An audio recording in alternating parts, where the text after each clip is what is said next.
the early days of the internet, radical libertarians were scattered, lonely, and faceless. Without direction, they resigned to scour the web, sifting through content providers in a wasteland plagued by YouTube demonetization, Facebook jail, and covert internet censorship. But then, in 2017, the Libertarian Union was formed.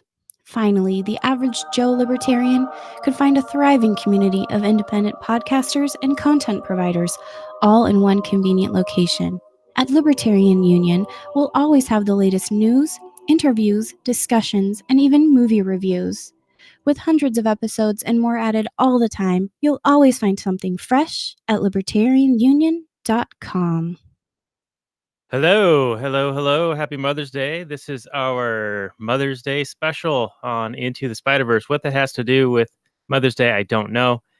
But this is a multi-universe episode because of the movie Into the Spider-Verse. And so in one of those universes, perhaps it's about Mother's Day, or it is Mother's Day, or it's going to be Mother's Day. So that's what we're doing here. And we're going to have some great guests. Robert will be joining us in just a moment. And also we have a returning guest, Jack V Lloyd of the Voluntarist comic book, and special first-time guest, the Pholosopher. And she has a very successful YouTube channel and also is a very strong advocate for liberty. They are a tag team and they do a lot of great work. They are some of the hardest working AnCaps out there. And so we are very excited to have them on tonight. And so what else has been going on with you guys? This is our pre-show content for our lovely, lovely Patreon supporting people. You guys are great. You keep us going. You keep us stocked well with our beverages and whatnot, and whatever Robert's got on screen there. Let me turn on my camera. Yeah, Robert's connected, but perhaps he's not present at the moment. All right, here's my camera. Let's see. Turn it on. There we go. Any moment, littering and. There we go. Yeah. All right, so this thing's kind of in the way, and then I got to move this over here. See if I can make some on-the-fly adjustments. All right. That did you. Robert, can you hear me? No, not yet. All right. That's fine. So, no, I did not drastically alter my hair. It is in a man bun. That's right. I am that secure in my, whatchamacallit, that, I could pull this off. You're more centered, I don't even know. Oh, hey, there they are. Hey. Oh, hey, Daniel. I love your setup. Thank you. It's good to see you. Robert's going to be joining us in just a moment. I'm here. Hi, guys. Oh, hey, Robert. And oh, hey, Robert. Never met you. Nice to meet you. Hey, likewise. Let me see how I just know you as the Philosopher. Is that? Okay, we're we're just gonna- gonna Yeah, get our headphones on. I'm gonna do right, you left. And can you hear us all right? yeah, you're super, super loud coming in. Great. Okay, Oh, great. Okay, cool. Cool. That works. Yeah. You look good. Thank you. Yeah, I got a little sun today. Nice. Got up into the 80s, which was nothing for you guys, but probably still Yeah. down there. I mean, True. yeah, it gets warm here. Should I like Oh, get yeah, shorter? that's right. You're from. Or- You got to get shorter, like in the presidential debates. You know, you got to not let me look so short. Yeah. Oh, look at Here. that. I'll try to. I'll bring this down. Let me see. Now, should we pull a Trump and be like, talk about your hair and your cowboy boots and our short But it is storming, apparently. I don't know if you heard that, but a huge. That was a lightning bolt loud just came in. thunder. Oh, yeah. Oh, Yeah, I heard that. Oh, Well, okay. hopefully that Yeah, won't keep up. The good thing about those Florida storms is they usually pass through pretty quickly. Yeah, they can. yeah, that's true. They can. Yeah. Let's see. Yeah, so should we refer to you as Jack and the Philosopher, or this is still pre-show, by the way, though I You think could say pho if it's Pho? short. You know, if it's shorter. It's I want to like, be taller now. Like, what the fuck? What the fuck? What the fuck? Yeah. Or what's Okay. the fuck? Where is this? Oh. Are you sure you don't want your computer chair? Okay, yeah, you can get it. It's just too heavy for me. Oh, okay. Yeah, we're gonna switch chairs here. Okay. I tried to get it, but I ended up getting this really like light folding chair. Oh, that's cool. Oh, I see someone coming. Oh, it's Robert. Hey, Robert, I like your ceiling. My what? Your ceiling. Oh, it is a nice ceiling, isn't it? It's good and Yeah, smooth. smooth and soothing. Here, let's swap it out. Nice to meet you. Likewise. Hi. He doesn't even have bare bulbs in there. He's got the wife beater on. It's too hot. I just mowed my lawn, Oh, really? and I'm just way too hot. Are you in Washington State as well? Yeah, I'm about 80 miles south of Daniel. Oh. Let's not give too much away here. People might, Use it to triangulate some positions. yeah. That's true. Wait, we're not live, right? We might be. I've been experimenting with that. We might be live. Let's see. Oh, great. I can't actually tell. I put it in our Patreon group and then a couple of my Facebook chats with people and some of the Facebook groups I'm in. Oh, cool. How many patrons do you have right now? Do you guys have? Oh, that feels so good. Our actual page is, I think, just under 800. I mean, Okay. it's not anywhere close to what you got going on. Wait, 700 or 800? Yeah. That's really good. Well, thank you. That makes me feel better. That's great. That's like almost a rent payment, Depends on where you are in Washington, but. Well, a mortgage for us. So we've only got a few months left, and then we're done with that for now anyway. So not the rent, the land rent that we have to pay to the state or to the The county. property taxes, right? The land rent. The Land feudal, Got to pay for my own land. Oh my gosh, you're just renting. We're really all just renting from the state. All right. So you got a new chair and you're wearing pants, so everything's good. Yeah, she has pants or something. A blanket. Something like that. Okay. I'm cold, so I put a blanket. So my wife and I, we call it leg coverings because we live in the hill country here. Uh-huh. Like I love your wife, by the way. How is she doing? And your kids? They're adorable. Yeah. I love them all three of them. That's good. Are they all doing good? Yeah, and we just got a dog, a puppy.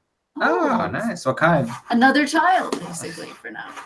In a way, yeah. Lots more poop and stuff on the floor again. She is a 3/4 husky, 1/8 lab, and 1/8 cute. healer. But she likes to explore cool. things with her mouth, and so there's a lot of like Slobber? gentle biting. Oh, okay. I was like, slobber? I have little dog bite marks and whatnot. I mean, they're tender, they're not like violent. Oh, man. Me, I'm just fragile, so I'm like, no. Even when Nick, he knows, one little paper cut. I'm like, no. It's like the end of the world. Anyway. So Robert's All right, Spider-Man. Robert's Sorry, sweating it up there. Look at him. He's just Yeah, it's way too hot. Oh, wow. I got a nice little breeze coming in from the window, but that's not enough. Oh, no. You need central AC. Central planned AC. Centrally you need the government to regulate it. Just kidding. It's the only kind that will guarantee it meets the regulations, Oh my It's God. funny. Just kidding. You can just buy one. Yeah, you should get an air conditioner up in that room I there. have one. I haven't set it up. On the Oh, okay. Okay. He was in Eastern Washington for a couple of years, and we did some shows in the summer when he was there, and it was like over 100 degrees where he was. So he did Wow. have the air conditioner. He was sitting right in front of it, and it's like super loud. Wow. And I would not turn it off. It was not worth it. I don't care. Yeah, audio quality be damned. Anyway, Understandable. So you guys, I didn't see the director's commentary. It's all good. Me either. Oh wait, Hopefully, did you guys we? will have some. Yeah, we watched a bit Yeah, after we on the did. Blu-ray. We watched what the Gosh. people were like, what we were trying to accomplish. Yeah. Mhm. Yeah, So, but you did, Daniel? I watched the first bit of it, but so ours is all digital, and Robert and I share access via various apps. Commies. Yeah, a bunch of commies over here. Just kidding. Well, it's legit. It's legit. Just kidding. It's voluntary. It's just, yeah, just Right. And apparently, the app that he has access to has all the bonus content except for the director's commentary. No, it didn't. No, that's not true at all. No, it didn't have any of the little featurette things. At all. We're gonna have to go on Maury about this, I guess. Yeah. Find out who's telling the truth. I Who actually saw the director's commentary? I screenshot you the app though. Yeah, the Voodoo app. The Voodoo app is no good. Doesn't Not have. watching I don't Voodoo. have Spider-Verse in the Voodoo app. No, the movie's anywhere. It's in there. Yeah, for you, not for me. So wait. We're watching flicks on the net, Netflix. Yeah, you show me because I will prove I think, did we get it from Redbox? though? evidence. yeah, give me the reason and evidence there, Steph.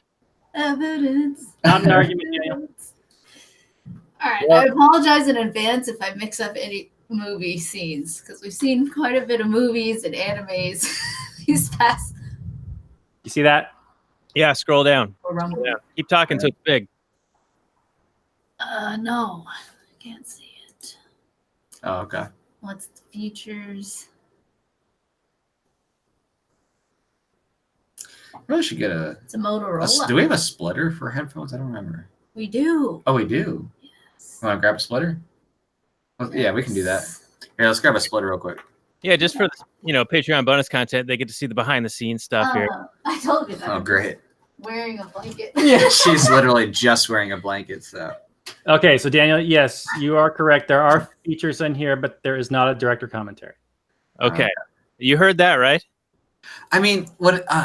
Just to be clear, when we say director's commentary, like I think often people associate that with like live commentary as the movie's going. We're just talking about like the director's synopsis, like where they go behind the scenes and talk about production. The directors and producers talk about what it is that they, were planning and doing. It wasn't like the director's commentary, like, oh, watch, as you watch, like sometimes in Blu-ray or something, you have commentary as it goes. It was a separate feature, so maybe you did see it. I don't know. I really need to watch a recap, honestly. All right, let's stick it in. Yes. It's gonna be too hot for YouTube here. That's the one we got for the plane. Yeah. Okay. Yeah, put it in there. Just stick Oh, it right. right in there. I know, because I'm like, as much as it's nice to be tied here, I'm here to fix the cobble. we're gonna. Let me know how the sound quality is in yours too, because I've never done it like this. No, this is good. This sounds better than your previous. Thank you for Sweet. All right. Yeah, and thanks for moving the time back, because we just got so busy with. We recorded video. Yeah, we had to do a Unvaccinated. video, and we had to do a bunch of stuff, so Yeah. we just need that little bit of extra time so we can get some food. Yes. No, That is the recoup days. Sorry, what? that's good for us. Good with us. Yeah, your audio is good, but are you using an Audio Technica mic there? Or? I have a An C 18? now. Okay, It looks Condenser so mic. nice. I'm running into a Mackie mixer, cool. and I don't know. This is like my 8th mic. I keep changing it. This one I've had for a while, and it seems to have decent audio. It does. You look It has so a professional. rich quality to it. There's a lot of good bass in it that sounds nice. Like it's got a decent sound to it. Well, that's just my natural voice. Oh yeah, true. Well, I met you in person, and you're right. Yeah, that is true. No, yeah, that was good. Now, are you guys coming up this way anytime this year?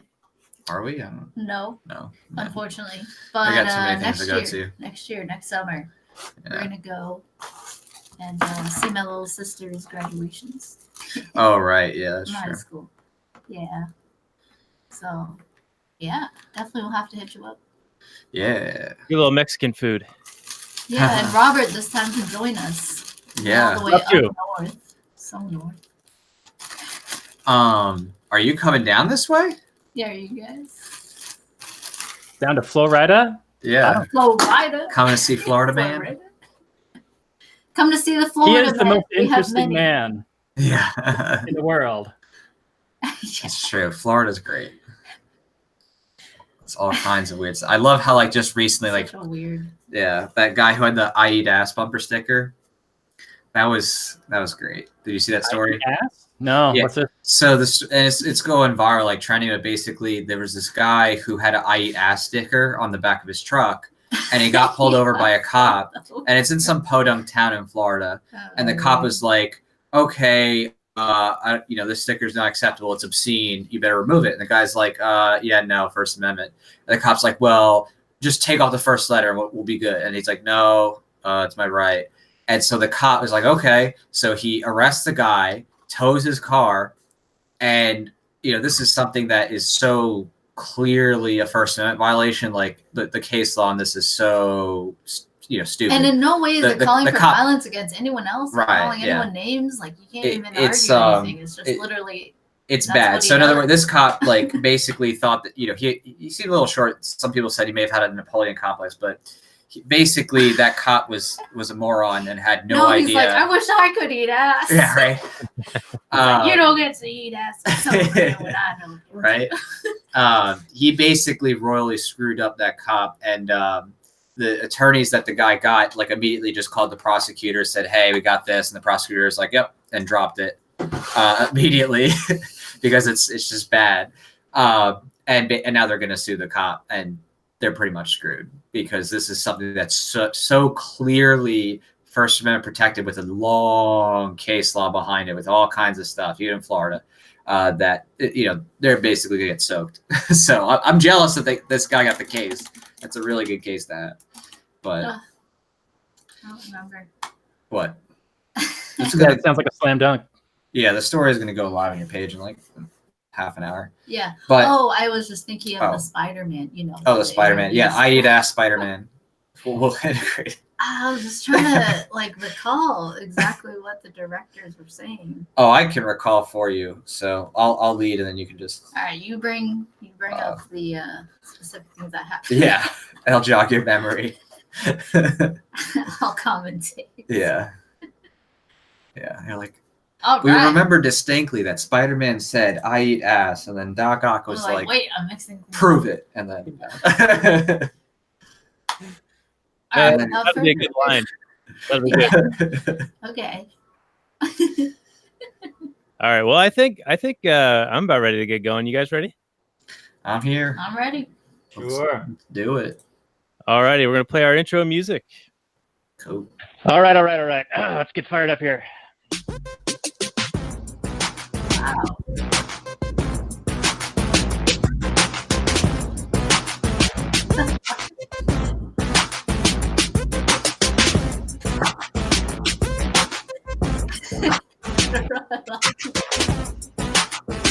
I was not expecting this intro. Maximum freedom. Read. Stay on target. Maximum freedom. Stay on target. Maximum freedom. Read Rothbard. Hello and welcome to the Actual Anarchy podcast, the podcast where we talk about movies from a Rothbardian and Anarcho-Capitalist perspective. And tonight, this is our Mother's Day episode, and we're going to go into the Spider-Verse, which I guess in one of the Spider universes, it might be related to Mother's Day in some way, some fashion. I don't know. But we're going to do it anyway. This is episode 128 of the show. Show notes and more at actualanarchy.com/128, where you have a special show with you tonight. We're going to have a couple of really cool guests. We'll introduce them in just a moment on the last hour's portion of the show. But before we do that, we'll say hello to Robert. How you doing? You're sweating like a little pig there, like a spider pig, or Like a little spider hammy. Yeah, spider ham. Yeah, it's a real embarrassment of riches for comic book fans lately. I'm old enough to remember a time when we had these super low budget crap fests like Captain America and the very first Fantastic Four movie, and now we get these amazing films like Spider-Verse and all the Marvel movies. It's a pretty crazy time to be alive. Definitely. Is that my cue? No, it's not. Not your cue at all. Don't worry, I'll leave this in. This is good stuff. Cool. So this is the Actually Anarchy podcast. We're going to get into the Last Nighters portion of the show, which can be found in the Launchpad Media. So I'll play that intro real quickly. It's 15 seconds long, and then we'll introduce Jack V Lloyd of the Voluntarist comic and the Philosopher. Stand by. I love this shit.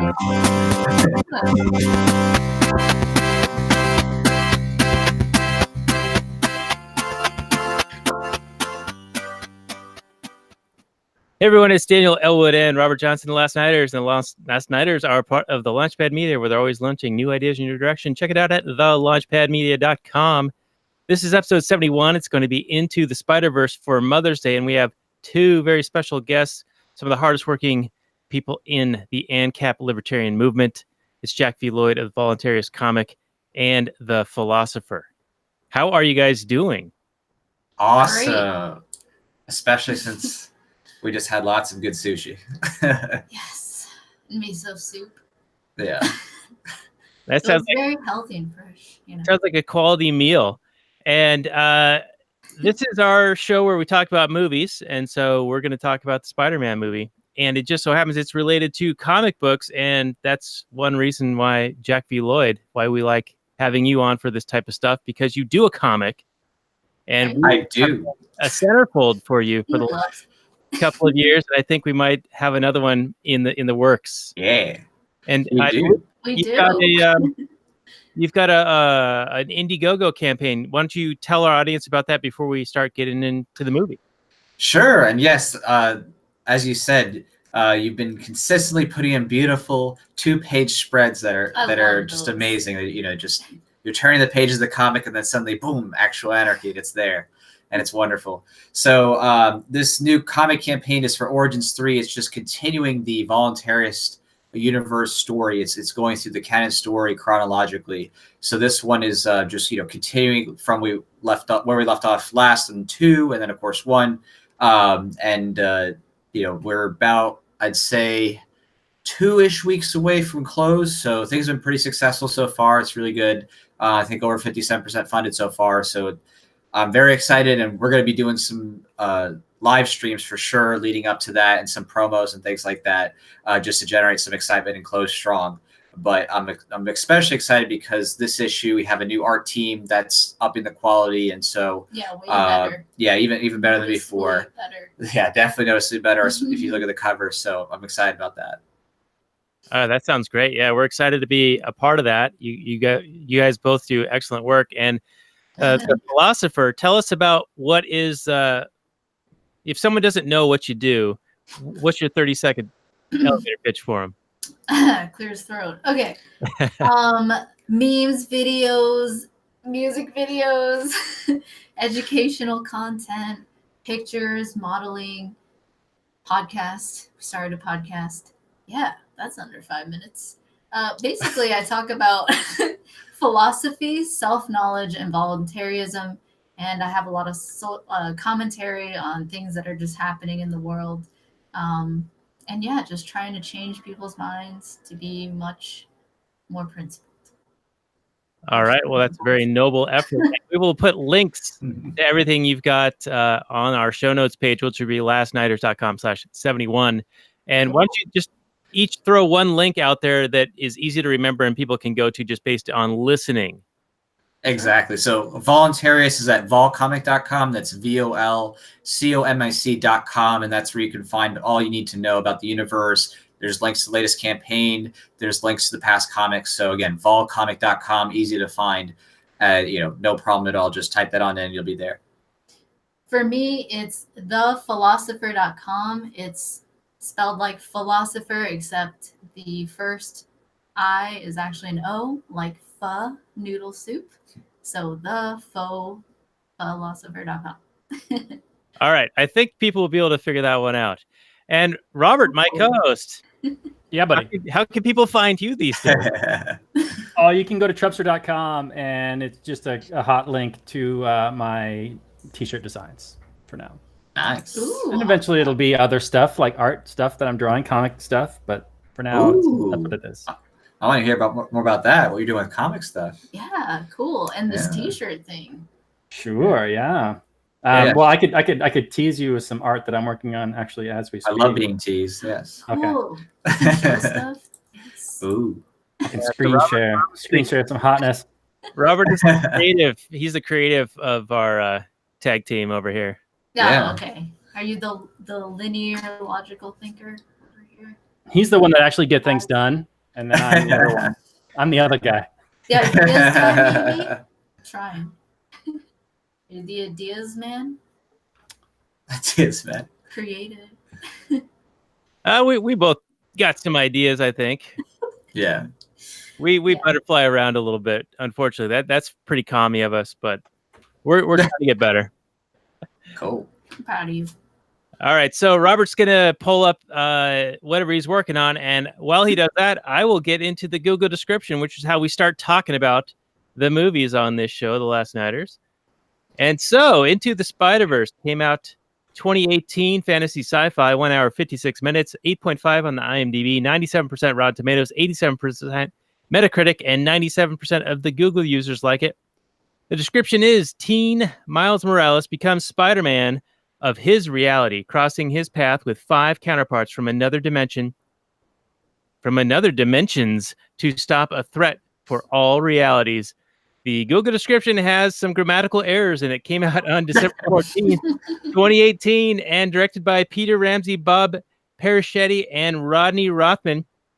Box office of $375.3 million on a budget of $90 million, and won the Academy Award for Best Animated Feature Film. Robert, your thoughts on the description? No, it didn't really say what it was about so much. I mean, Miles, he becomes Spider-Man. It is an origin story movie, so if that turns you off, I'm sorry. It does lose a little bit for me because it's an origin story. But to be fair, it kind of glosses over a lot of the origin and just kind of gets right into it. It's not like the whole movie's all about him finally at the end becoming Spider-Man. I mean, he does, but there's a whole lot of Spider-Man action before that. But yeah. And he's a net new character, isn't he? Yeah, he's new. He's So it's a new origins, never before written about. right. I mean, he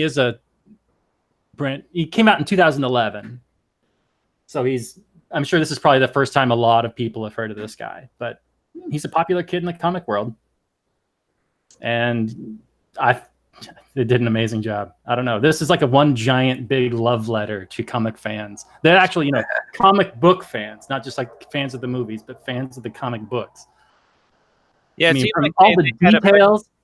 Yeah, they had a bunch of like different Easter eggs related to each of the different types of Spider-Man.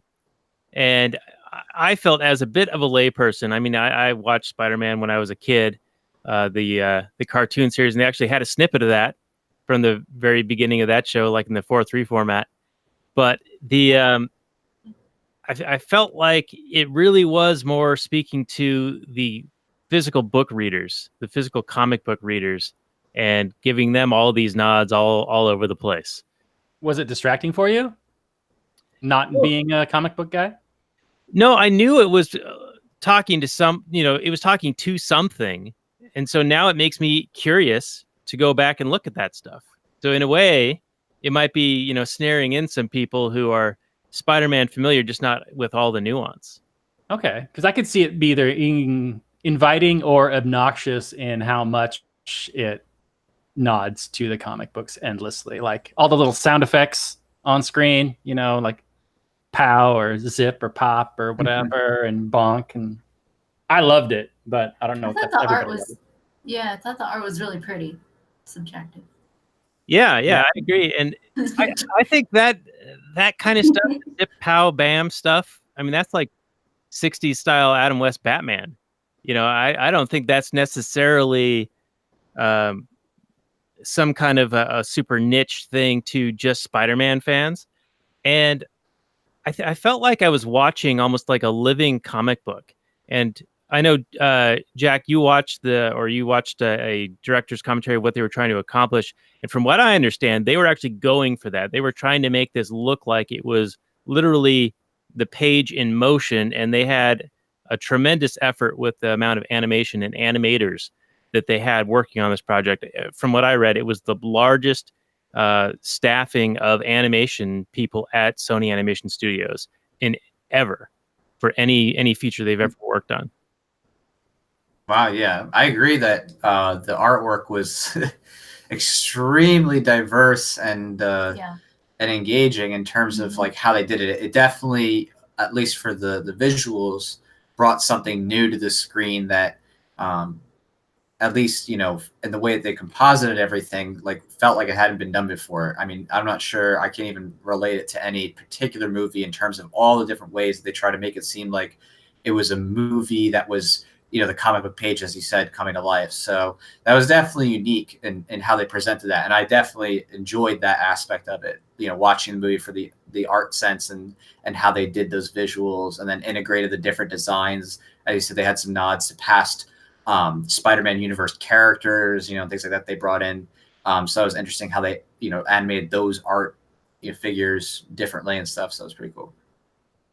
Yeah, I almost had like a 300 or Sin City almost vibe to it, just in my watching of it, even though that kind of blended computer animation and live action, where this was all computer animation.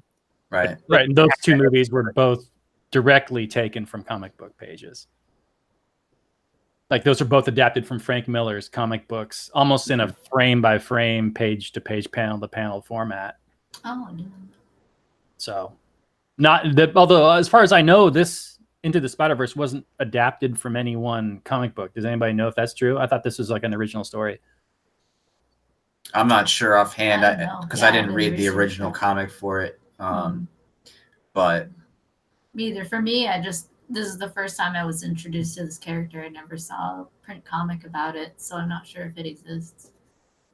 Yeah, I know they had some nods to like some of the more famous Spider-Man moments, like in film, where he's like got the, you know, the two subway cars and he's holding them together with the web. And Right. a couple of other like little brief. There's like a ton of little brief nods to things, but they happen so quickly that I don't think they like slow it down or drag you down or anything like that. Like you can just see them and they're pretty, but if you know, then it's like, okay, thank you guys for putting that in. Like there's a scene where they go to Aaron's apartment, and on the little screen behind him, there's Donald Glover wearing a Spider-Man pajamas outfit. Like a little tiny little thing they threw in there, for the fans, you know. Right. I mean, it didn't have to be there. It could have been just nothing, but yeah, definitely lots of little Easter eggs. Yeah. Yeah, the love that was put in this film seems like it was made by people who love comic books. That just comes through. You couldn't say this was made like this is some Hollywood hacks that didn't know what they were doing. This is absolutely people who are neck deep in comic book love. Now, is this an example? Knew what they were doing, and they hired the right people. The comic book lovers. Yeah, so it could be possible.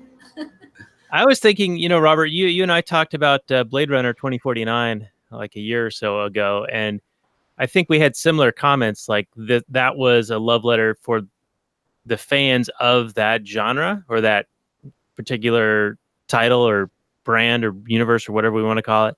Yeah, that one didn't have a big enough fan base to really make that as successful of a movie as I think the expectations were. Whereas the Marvel Universe and Spider-Man, much wider appeal, much larger fan base. And so I think that the effect is much greater in this movie. Yeah, they're obviously writing the success. I mean, probably the only thing that stopped it from making more money was the fact that it's animated. And animated movies still have a bit of a stigma being kids' movies. Although I think this has wide appeal. I don't know if you're going to super enjoy it when you're 80-something years old. It's maybe a little bit kinetic, a little bit too fast moving. Although I loved the kinetic action in this film. It's so beautiful. But I mean, I think kids would absolutely love this movie. Yeah. And it won an Academy Award, didn't it, for Best Animated Feature? I mean, not that I give a shit about the Academy Awards, but it's nice that it's getting props. Yeah. Usually that's something that goes to Pixar. So I think it was rated PG, right? Or is it PG-13? There was a fair amount of the old violence. Search away. But it definitely felt PG, or at the very most PG-13. It was so, you know, that with PG, the yeah. art, I think, and some of the humor was, you know, it wasn't full on adult crass humor. It was like more tasteful, I guess you could say. I mean, there were a few deaths and plenty of violence, you know, kick, punch, Yeah. Right. Yeah. some gunshots and stuff. But not like outrageous gore and stuff like that. Yeah, I think it was definitely directed, especially the age of the characters as well. It was directed, I think, towards a younger audience. Yeah, that PG-13 crowd. Yeah, middle Teen Beat, school. Teen Vogue, whatever group. Mhm. When my wife and I watched it, we were like, well, could this potentially be a movie we watch with the kids in their, 3 and 5? They're almost 4 and 6. And after watching like the first 20 minutes, we're like, no. When No. Kingpin like stomps out Spider-Man and finally kills him. That was pretty, Yeah, that was pretty rough. graphic. Yeah. That was a very interesting theme they had. They had the perfect Spider-Man, right? The one who was killed, he was supposedly very perfect in that kid's universe, the main Spider-Man's. Yeah, he was the blonde one. He was Yeah. trim and like Eyes, fit, was with Mary Jane. Mary Jane. Yeah. Things were good apparently, right? And then you had the guy who came in from the other universe. He's like this total slob and made all these mistakes. So it was interesting, that sort of dichotomy. Yeah, I enjoyed him. I kind of relate to him now. I used to work out a fair amount, and I haven't in a while. So now I feel like I got the little spare tire around the tummy. Dad bod city over there. Yeah. Yeah, me too. Oh. Yeah, I love that he went around the movie wearing sweatpants for the most of it. That was great. Right. I think it was a comment too by one of the characters. They're like, "Are you wearing sweatpants?" Yeah, it's not a blanket, but He's got things going on. Come on now. A blanket would have made more sense. It's like he'd be warm. It was cold when he got there. So Daniel, what did you think about the plot of this movie? It's an origin story, like I said, and it's a bit wacky with all the interdimensional shenanigans and whatnot. But at the heart of it is a villain who is trying to replace lost loved ones. So I think you can probably identify with him in that sense. But he's so single-minded that he doesn't care how many people get hurt in his path of doing that. Did you appreciate the story? Did you like the interdimensional wackiness? I mean, when a talking cartoon pig comes out, are you like, oh, this is just too crazy? Or were you like, oh, this fits? Well, I didn't really know what to expect. I mean, the title sort of gives it away, but in a somewhat ambiguous way. And so without having read much about it before watching it, I wasn't expecting it to cross the stream, so to speak, and have all these like different Spider-Man and the pig Spider-Man and all that stuff. That was and going into it and not knowing that when Kingpin kills Spider-Man, it becomes like, whoa, they killed Spider-Man in the first 10 minutes of the movie. Yeah, I thought that too. I was like, what? How could you kill it off so quickly? But then, right. And of course, I did know that Miles becomes Spider-Man by the end. And so I was thinking, okay, that's what happens. Like Miles is thrust into this situation. He's too young. He's not prepared. But Spider-Man's dead and he's got the abilities, right? So he's going to become the little anarchist Spider-Man. Yeah.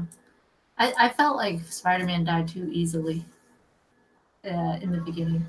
Yeah, they did. I agree. They had that whole build-up of him getting beat up and now he's getting back up. One of my issues is with consistent power levels. Right. So the Kingpin is just a guy. Mm-hmm. He's a normal guy. He's a big, giant guy, but he's just a guy. Maybe he could like lift like 1,000 pounds and that'd be like, good. Spider-Man can lift like 10,000 pounds. Yeah. He'd get punched in the face by Kingpin pretty much all day and he'd be okay. It wouldn't be great. Definitely get out the way. Like with his webs, he's always been really fast. Yeah. Yeah. Oh, they did give Kingpin like a block effect, so I don't know if he got stronger because he became like a block of cheese. But Yeah. He was definitely a big old bucket. Right. He looked great, by the way. I loved his design. I loved all the character designs. Yeah. I was like, he's just a giant square with a little head right in the Yeah. center of mass. He gains power the more square he becomes. So. Right. The more geometrical he is, Yeah. Yeah. the more Hey, strength he can gains. I want to posit a theory. You know, I love watching videos like this. I mean, part of it's the art. That's just the entertainment factor and everything, and it's inspiring to see that level of art and animation. But I always love any movie I watch, cartoon or otherwise. I love wondering what were the writers, and like a movie like this, I don't know how many writers helped with the story and the character building and everything. But I always wonder what was their motive and what was the picture they were trying to convey, probably not in an obvious manner, you know. And so I want to posit that theory. I think that what I'm seeing is in the very beginning, they kill off the ideal version of Spider-Man, the like the blonde hair, light-eyed, like white guy with a wife, and it just, and you know, he's really fit. He's a man. That's just killing off, I think, the traditional stereotype of what a hero is in America. I guess like in American comics specifically. And then introducing all these different kinds of superheroes, from a little Asian girl to like, you know, a young black kid. He's like in what, middle school, high school, and then like a girl, like I don't know, she looks like high school age too, like that blonde girl. And then, well, you did have that guy who I'm pretty sure was voiced by Nicolas Cage. He really sounded like him, you know, from the Was Black. him, Yeah, he was. he was a cool character. But you know, I mean, that was more of a, I think, a nod to just that old style. And same thing with the little pig. That was like a very old style of drawing, like that I remember growing up with in the 90s. So yeah, anyway, I thought my theory was this: the idea that they wanted to convey was that anybody can be Spider-Man. You don't have to be the fit blonde white guy. You can be anybody. You can be a little Asian girl, you can be, you know, a little kid, you can be anything. Like, that's what I thought the underlying theme was of the whole movie. So I don't know what you guys think, but that was. Well, let me ask you: did you like that? I mean, it sounds like it's a. I didn't even put that together. That it was symbolic of them killing the traditional superhero, of the white Oh, man. what are your thoughts, Jack? Yeah. What did you like that, or did you think it felt a little forced? Was it a little too social justice-y, or what did you think? I mean, yeah, it's like. Go on. Oh, well, I would just say. I mean, you can go first if you want. Oh, well, so I think Robert, were you asking my opinion? Yeah. Yeah, you're on the show. You're here to talk about your opinions. Oh, my opinions. Okay, so I thought, you know, it was neutral to me. At least what I'm remembering of it so far. I don't remember. I remember there was a lot of destruction of property. I think that, right? Yeah, I mean, along the way. That was one thing that bothered me, but that's It's pretty standard, really, in these comic movies. Yeah, and superheroes in general. It's true. Is the norm. So it was kind of benign to me. I don't remember them advocating for violence of any sort.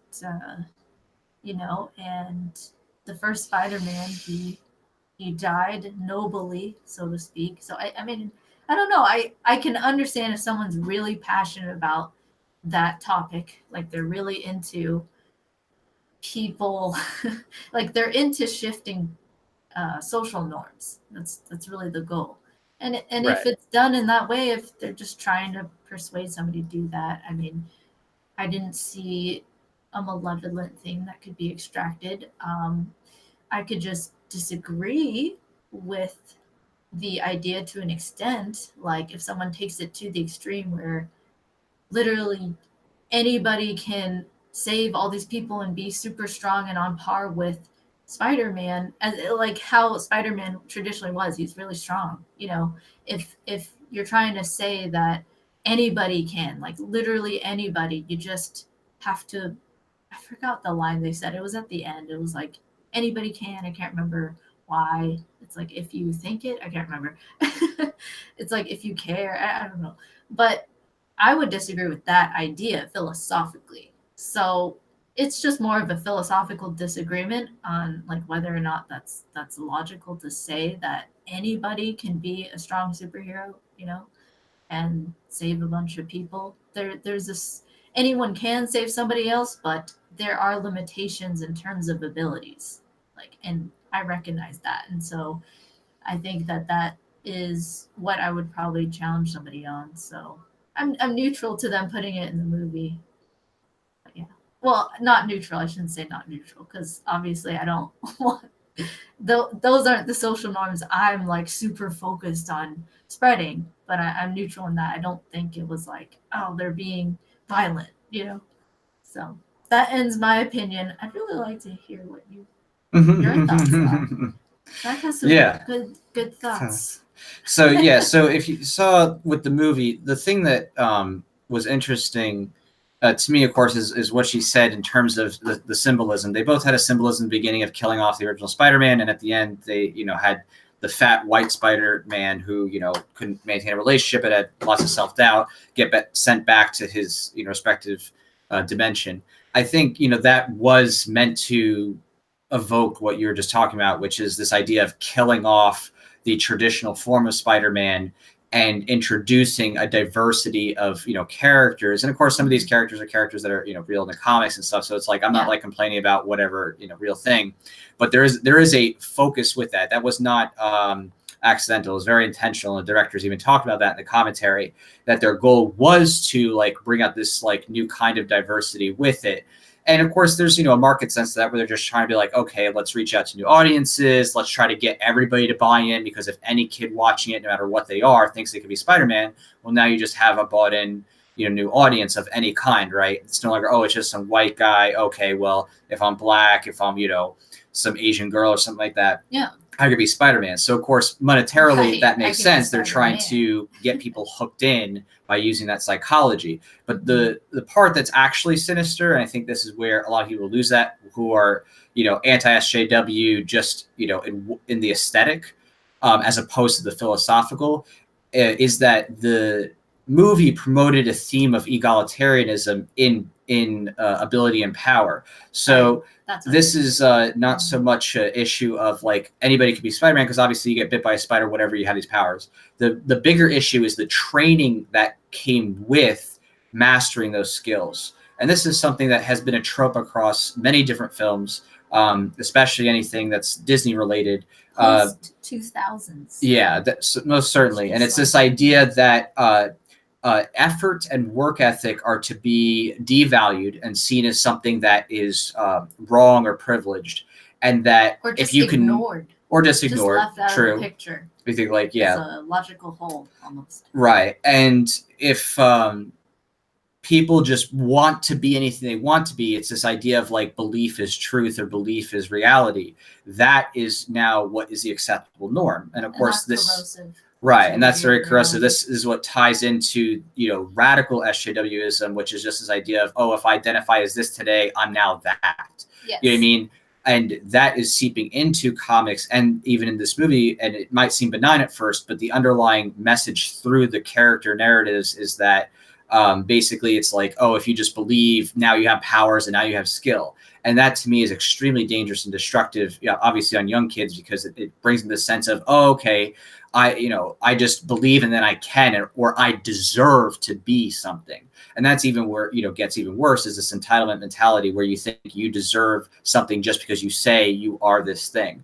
And this theme was not just limited to the characters, but if you look at the narrative and how they structured the family, the father, of course, was a police officer, and they always play this in movies where it's like, if there's a cop, he's hard, but oh, he's right at the end of the day, right? Oh, he's hard on you, but it's okay. His status authority is really care.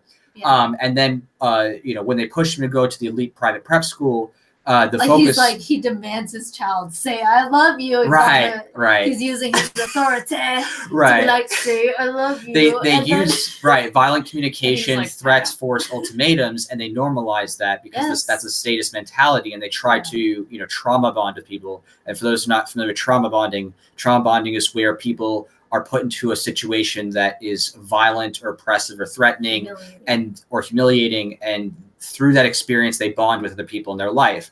And that is the case with the father, is that there's this violence and threats and shame, there's not peaceful communication, but through that and their living struggles, like that brings them together.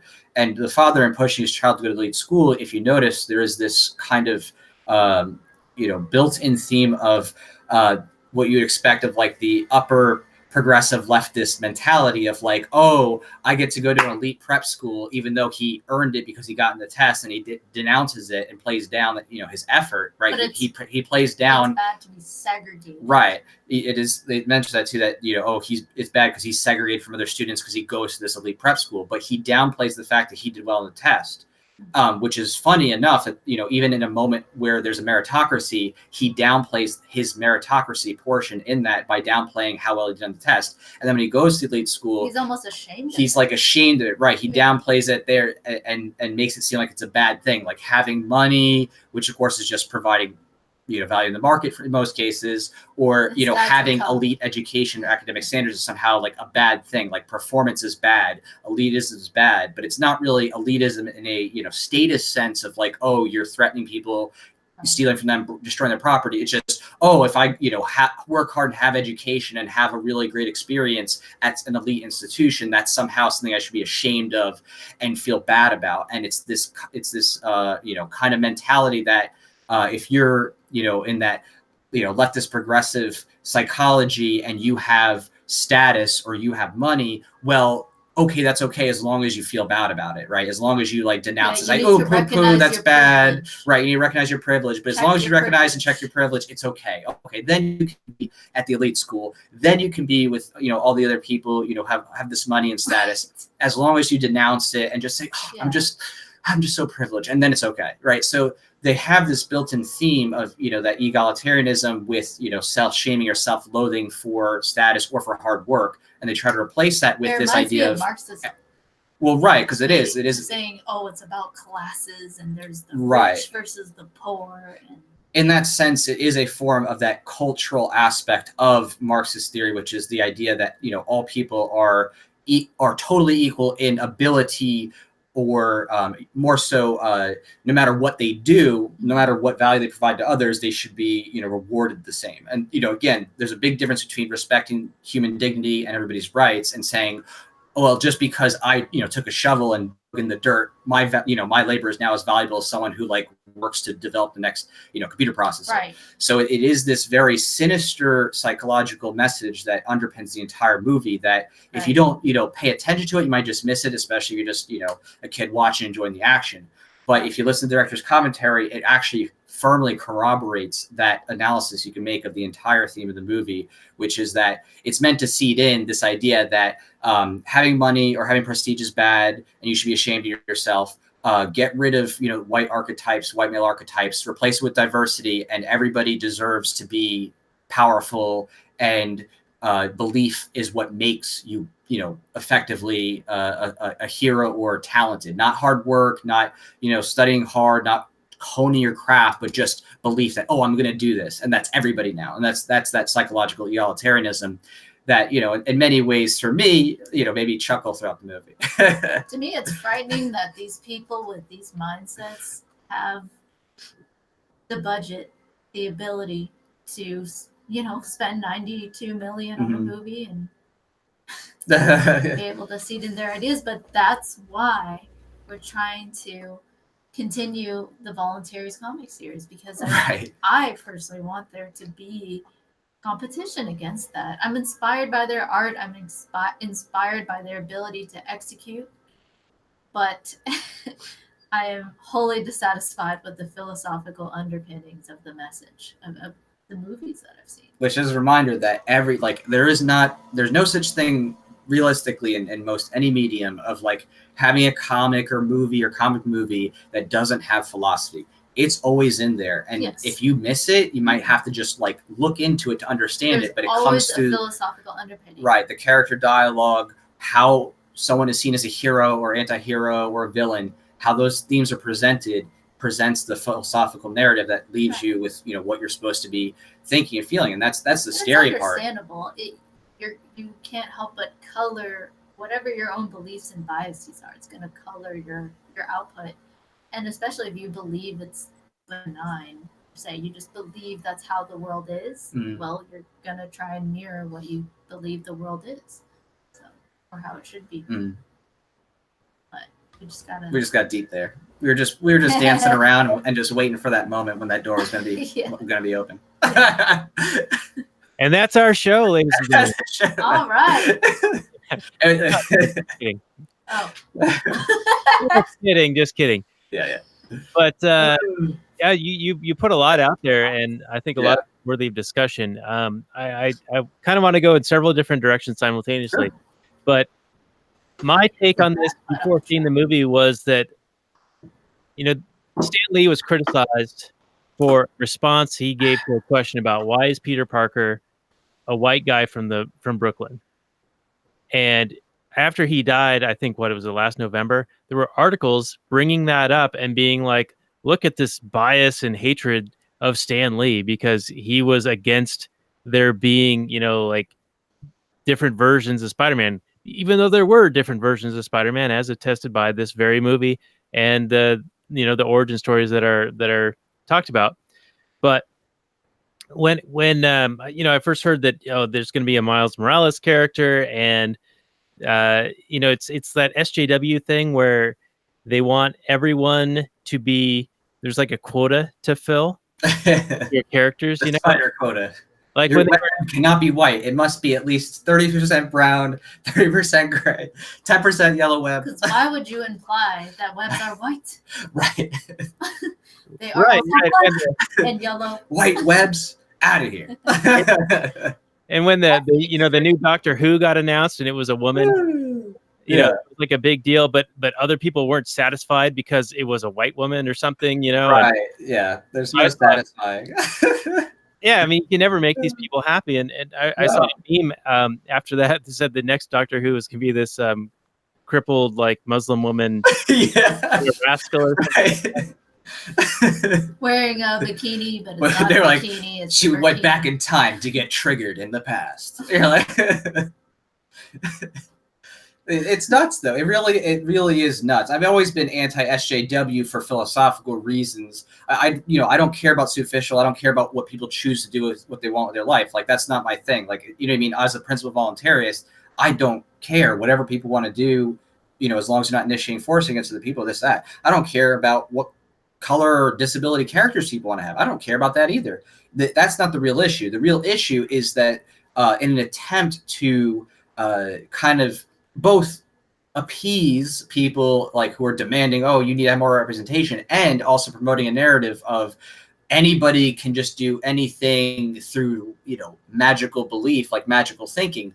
It's what's really sinister more so about that is that it's being pushed onto kids, and the kids are just having this layered into their psychology where it is subconsciously right, changing their views about what they think about the world. And that, to me, what that drives at is the entitlement mentality. That's the real root problem that actually is developed here, is this idea that they're, you know, oh, hard work, you know what I mean? What is that? You know what I mean? Hard work. Oh, if you have power, if you have riches, if you have skills, that was just privilege, right? That was the reason why you had those things. And so it's a denouncement of the idea that people actually need, you know, a drive, goals, work ethic to craft and make mistakes and hone their skills. And to me, that's what's really scary. You know what I mean? I don't care, you know, all day, every day, I don't care. I'll watch whatever when it comes to superhero stuff. If the story's good, if the character's engaging, I don't care if they're, you know, some disabled black lesbian. If it's good, if the context is good, it's good. I don't care about the superficial. But when it comes to the underlying philosophical, if they're trying to push that narrative, that's what they're trying to really, you know, sinisterly get kids to think, is that anyone who has, you know, success, power, and when I say power, I mean like in terms of like intellectual power or skill power, you know, social influence, stuff like that, where they honed a craft that's specifically what I'm talking about here, that is somehow just purely privilege, no work ethic whatsoever. And if you want to be just like them, oh, well, that's just belief, right? That's just realigning, redistributing the the power structures, and now suddenly magically, oh, see, now you're equal to anybody else too, just because you think that way. That's, magically you just think, oh, now I'm smart. Oh, okay, you're smart. No, like, oh, now I'm talented at this thing. No, it takes hard work to get, craft your skill. Like, that's the crazy part. Like, that's the real, SJW nonsense. Yeah, I wonder if they redistributed their Oscars to people that didn't have Oscars. Because, it was just luck that they happened to make that movie. It wasn't like hard work and effort that went into making the movie, and a lot of talent. Right. Yeah, most effort, huge amounts of effort, from what I read. The 177 animators working on this thing. Yeah. But speaking of the mindset, Robert, you sent me an article this afternoon, and this might be, a little sidebar discussion about one of the directors defending the tactics of Antifa, thinking that they are actually fighting against this scourge of a resurgence of white supremacy in the United States. Yeah, it's the first guy listed. It's Peter Ramsey. He got into a Twitter discussion with another guy, and he seems to be the kind of guy that takes the default standard, like, lefty position. Like, he doesn't. Okay, this is my take on it. That Peter Ramsey doesn't seem to be a deep philosophical thinker. Like, he's more in line. He's making his art, and he has certain beliefs, but he's in Hollywood, right? He's operating in Hollywood with all these other lefties, and he's getting hit with this cultural Marxism. And yeah, he's like, yeah, you're probably right. And then he gets online and he gets talking about what Antifa is. And he probably watches CNN, and then, every once in a while he'll watch like MSNBC just in case CNN didn't get all the facts right. So he's like super well informed, and he knows enough about Antifa as they are anti-fascists, right? I mean, that's what they are, right? They're not anything else. They're the guys that are against the fascism, right? It's as far as you got to go. The name. As far as you got to know, right? You know the name, and then you know enough about them, right? So you're not against those guys. You're against the guys that they oppose. So he came out pretty much saying, hey, I'm for Antifa, which is disappointing to me. I disagree with him. I think he's ignorant on what Antifa is and what they do. That said, if I were to not, boycott all movies from people who support Antifa, I don't think I'd be able to watch a single movie, especially not in the West. Hollywood is full of lefties, and this is very much well known. And if you were to ask them, are you anti-fascist, they'd probably 100% say, yeah. So, but it's disappointing. I don't know. What do you guys think? I mean, can you separate the art from the artist? Like you talked about, these are people with, they're artists with ideas about the world, and they want to represent that world through their art. And that's just the natural process, like Philosopher, you were saying. It's kind of just naturally goes into your art as you are creating something. You want to make it about something. You want it to reflect the world that you believe in, and it just comes out. I don't necessarily, it doesn't have to be malicious, but they think they're doing a good thing, right? They think that they're educating people, and that this is how the world really is, and they're making the world a better place. I think it depends on the individual who's writing it. Usually how it goes is there's a few people who are the producers of it. They're the writers. They have the purpose behind it, and the people they hire, if they're the artists, are the ones with the technical skill to bring it to life, or they're the actors, the voice actors. Those specific people could really just think that they're part of something awesome. They don't see this underlying message at all. They may even agree with it subconsciously and never thought about it, and critically thought through it, as most people do with most things that they learned growing up. They just accept it, and they're like, that's just my worldview, but they don't even understand that that's their worldview. They just think it's reality.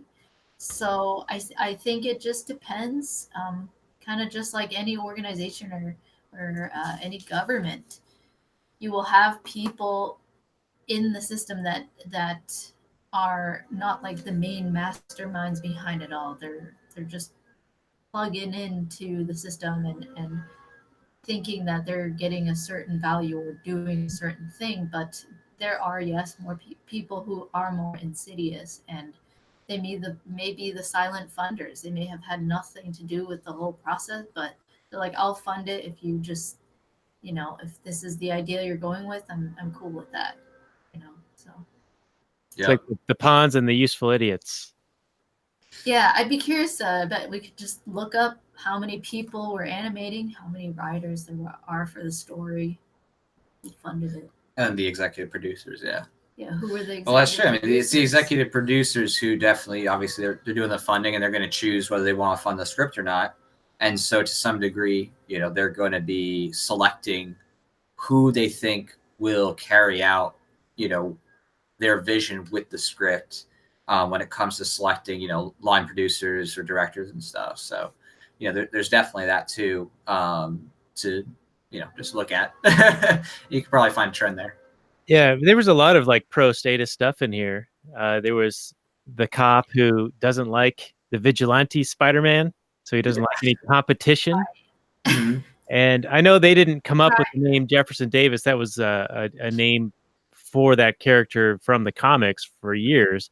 But I find it curious that Jefferson Davis, who was, of course, the president of the Confederate States of America, happens to have the same name as this black cop character. And I wonder, do any of you know the history of why a character in the Marvel universe happens to have the same name? Coincidence? I don't know. I'm not familiar enough with it to know on that part. Yeah. Yeah, I don't know for sure. I mean, they usually sneak in names from comic book creators of the past, or they have some relation to the character. But in this case, I don't know. All right. Well, let's hope. Okay. So you were saying how the cop annoyed you. This annoyed me too. When the cop was going on a rant in the very beginning, when Miles gets in the car, and something about Spider-Man comes on the little cop radio, and he goes on the little rant, and he compares, Spider-Man to cops, and he's like, cops put their lives on the line. Yeah. Yeah. So does Spider-Man. Spider-Man died. In fact, he died. Right. Yeah, and if you look at a list of like most dangerous jobs, police officers is actually quite low on the riskiness factor. Like loggers is like number 1, and factory workers, etc. I'll try to find that and put that on our show notes page because it's pretty interesting. Well, it's something with with the trope of cops in comics, and especially like movies too, is there's often a theme that the police officers are seen as, no matter what, an ethical good, even if there are bad apples, or even if they make tough choices and do things, or they make mistakes. Right, or they make mistakes. They're always presented as an ethical good, and characters who act outside of that, even vigilantism with Batman or Spider-Man, whoever, they're always seen as these rebels who are permitted to do the rebellion as long as it's relatively within the lines of what police want, and they give deference to police at the end of the day. Like the vigilantes are allowed to do their own thing as long as they hat tip to the police at the end of the day, and don't say, oh, they're bad. Don't say, oh, you're unethical or you're corrupt. They always show the cops coming in to arrest the guy. Put him They just say, okay, well, we just don't want to be touched, but you guys are good, right? That's the whole gist that kind of underpins this thing, is that it's this like Overton window of acceptable discourse about police in comics and films, is that you could be a rebel, but you can't rebel too much, right? It's like you're a permissible rebel. It's okay. Some people just have different views. They just need to like express themselves a little differently. That's okay, as long as at the end of the day you lick the boot and you say cops are good, and I'm gonna still help them out and support them, and not say that they're unethical or meaningfully criticize them. And that's intentional. It's meant to do the Hegelian dialectic, which is problem, reaction, solution. You're getting people to see that there's some type of problem, but then you're coming up with that solution, that preconceived end that you want them to be at. And that's what's happening even within that superhero trope, is that these vigilantes are doing things, they're outside the law, but technically at the end of the day, they still come back to the police, hand over Drop to off the them, bad guys to suggest that they're okay, yeah. protect the police, support them and things like that. And by and large, this motif has been undisturbed in most all comics, with a few rare exceptions, like one Superman issue where, and this is in the past, in the Obama presidency, where he's like with protesters and he like has a big chain and he's just stopping police from like going after the protesters. That's it. It's not like he's critiquing the police meaningfully. It's just, oh, don't mess with the First Amendment or something. I mean, that's about as far as it goes, by and large. And there really is a very limited window of discourse that is permitted within mainstream comics and movies. And just the other day I was even researching, just comics for anything that I can find as relates to statism or liberty and things. And there was a brief period, I think, related to what was his name? It was like 93 around that time, where there was the ATF went after a man because he wouldn't cooperate with them and like work with them, and he shot him and his pregnant wife. It just slipped my mind. Ruby Ridge? Yeah, Ruby Ridge, right? So Randy Weaver, I think, right? Right. So in that realm of time when that was sparking, there was this like Superman comic for like a couple issues. They had this guy called Agent Liberty, and he like defects from the CIA. But even there, talking about his leading to this thing called like, Sons of Liberty or something like that. Like even this like rebellion against the government eventually is shown as bad, and they just want to like overthrow the government. And then he comes back to work, for the government. And it's ridiculous, because in every single case, virtually every single case, all the media, all the comics, all the movies have, a kind of controlled rebellion, right? It's like they permit people to think within their rebellion fetishes and to have that kind of, a taste of it satisfied, but then they bring it back, right? So the idea is no matter what, they want to capture everyone's psychology so that no matter what, you get looped back into, well, yeah, I guess the state's the best at the end of the day. And if they show government officials and enforcers being bad, they always paint it off as it's just a few bad apples. Road cop, surrounding bad them, apples, they just need to get cleaned up. There's always good Right. police, Right. good, government officials, the good mayor at the end being Right. like, thank you for exposing his corruption. Right. You've done a great service to The the mayor city." can do nothing wrong. He holds the keys to the city. He's just a saint. Yeah, You know what I mean? they never show the whole system as being based off of extortion. And Yeah, who was right. the bad guy? Who was the bad guy? The Well- capitalist, Wilson Fisk. Fisk Right. Industries. Well, in that case, he's also trying to kill people, or he doesn't care to kill people. Yeah, But to Yeah. Jack and Fo's point, Yeah. anytime that there's any kind of an anarchic character, is always a villain. So in the Batman universe, there is an actual villain called Anarchy. Right. With a Right. K. Yeah, and then in the Marvel universe, I believe there's a guy called Anti-Flag, who is Mm. also, I think he's a Captain America villain. Yeah. And so, it's always portrayed in a negative light. Yep. These people are outside of the acceptable realm, and they're always, killing people or doing stuff. They're basically Antifa, but Like anyway. they have understandable reasons for going outside, but they're also like reckless or shown to be violent and Right. destroying the property. Like even Like Antifa. I think I did a meme that came from Superman versus the Elite. I think that was 2012. It was a movie, and there's this group of superhumans or people with special abilities who themselves start to actually be effective at taking out criminals. So much so they're even just killing them. You know what I mean? Like they're actually just like, nah, these people are bad. We're gonna kill them. And Superman gets pissed at this. He's like, you can't just do this. He's like, you can't murder people and call yourself heroes. And then the guy who is one of the what will be later bad guys in terms of the show says, oh, really? Well, your government does that all the time. Right. Right. And so it was like a very quick moment. And then Superman's face, like they show his face even being like, oh, that's a good point. But then he doesn't say anything. And he just rolls past it, pushes past it.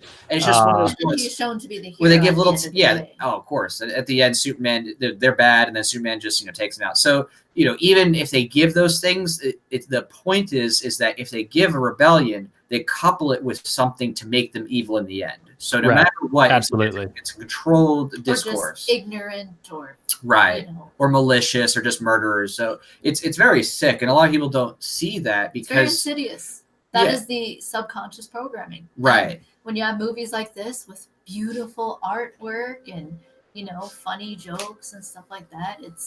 That is what is subconsciously programming those kids. Kids Right. who don't know how to critically think yet, may never learn, as Mhm. we've seen with a lot of adults. Yeah. But Well, the college doesn't help.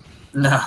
yeah, right. So bad. And in that mode, when you're developing and, you know, prepubescent, and then when you're starting to get change into puberty, like the way I phrase that. You're coming into your age where there's gonna be funny stuff happening. Yeah, there's a lot of emotions. You don't know how to critically think yet, and so things that aren't outright stated to you, ideas that aren't outright stated to you, just symbolically presented to you, will just go into your psyche, and you may just naturally accept it. Mhm. Because if it's presented to you like it is just reality, and they make it into this pretty package of it's your favorite actor, it's like this beautiful artwork, or it's a girl that or a character that you identify with, well, it'll just be really natural as a kid to be like, yeah, I think that way, like, because it's like cool, it's Mhm. the culture. That is how they change the culture, is with mediums like movies, very beautiful entertaining artwork, singers, actors, and yeah, that's how they change the whole collective, you could say, kind of culture. Lady scientist. Cool. Step 3, I re-examined my personal biases. Wait, what? That's a quote from the film when Peter goes in and sees Doc Ock. Oh, right. Yeah. Yeah, they throw those little things in there too. You know, those little. Oh yeah, they slip it in, and it's very smart. It's craftily put in there to get again the I mean, I don't know how many movies we could talk about on this, but you know, A lot. There's been a couple of recent films that go along with what we're talking about. You know, even just have you all seen Endgame yet? I have. Daniel? I have not, but I'm like 20 out of 22 movies behind. Okay, so it's okay to talk a little bit.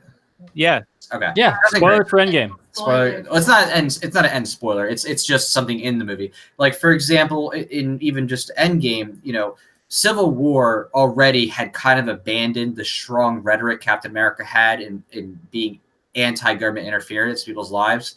That is the film of Civil War as compared to the comic.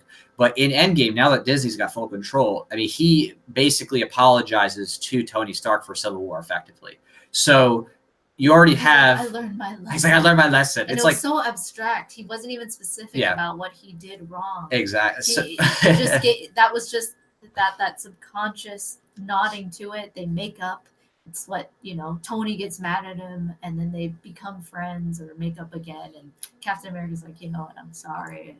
Right. So like they already have apology for, you know, what was a serious issue, government registry of heroes and like interference in their lives. Yeah. So they're apologizing for that. And then later on, when Captain America is apologizing to Black Widow, he like says nonchalantly, oh, well, you know, everybody may be gone, but at least the whale population is more populous in the river now because humans are gone. So they give this little nod to like, oh, humans, you know, their existence activity is like killing whales basically. And it's like, she like blows it off a little bit, but it's like, it's that insidious, you know, surreptitiously placed commentary that's meant to seed it in, oh, people kill the environment. And meanwhile, these same people who literally have the technology to go through time, who can make weapons and spacecraft and all this crazy stuff, they can't use technology to, I don't know, clean up plastic in the ocean. I mean, it's crazy because that's the whole message they're trying to imbue in people, is this idea that technology is inherently evil. It's inherently polluting. Technology, oh, it can't be used to solve problems. It only creates more of them. And are polluting. And right. And no humans are the to cancer. account Humans for a are the, massive you know, the population. pollution.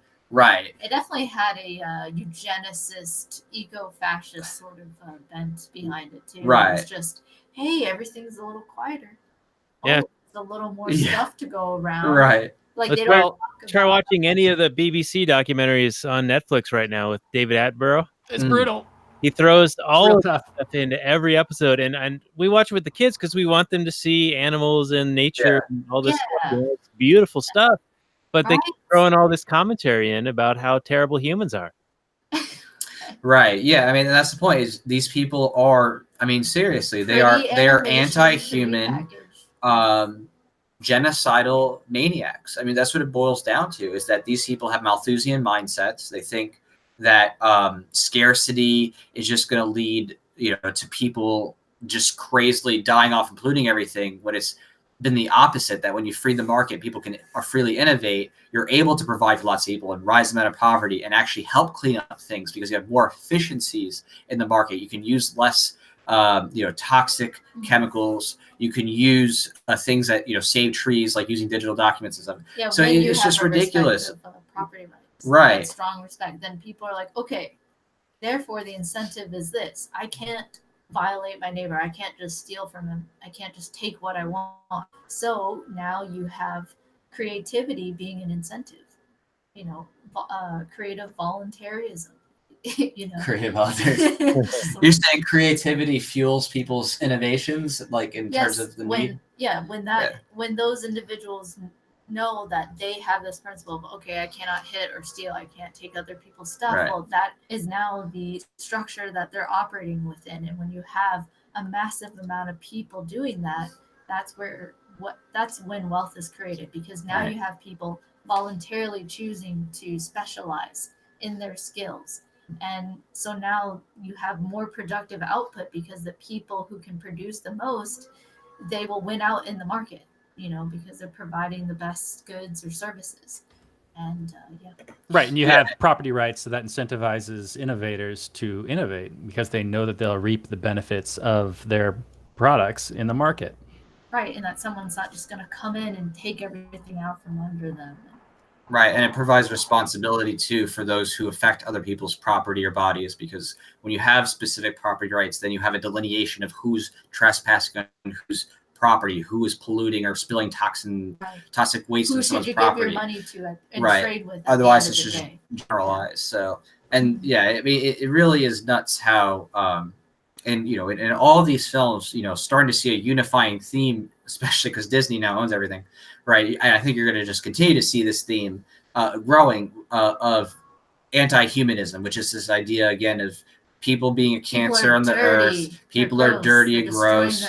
They're destroying the earth. They need to somehow go back to nature, and that like nature is somehow glamorous and everything was just like free and abundant. There's no bugs, and there's no disease. Like it's just absolutely insane. And like they want to be Thanos. They want to be Thanos. These people are literally. The world's quiet again. They are. Yeah, the stupid people that celebrate Thanos blew me away. Yeah, blew me away. Like, but what if Thanos was right though? What if he was right though? We need to get rid of all the people because people don't innovate. They don't create things. They aren't net producers. Mindset that was programmed into you. Like you got it. Yeah. Are we talking about the Green New Deal? Not specifically. Fortunately, it's the Green No Deal. Fortunately, but yeah. Well, the movie universe is going to get worse probably because in Endgame, they do kind of tip their hat about these earthquakes that are happening underwater.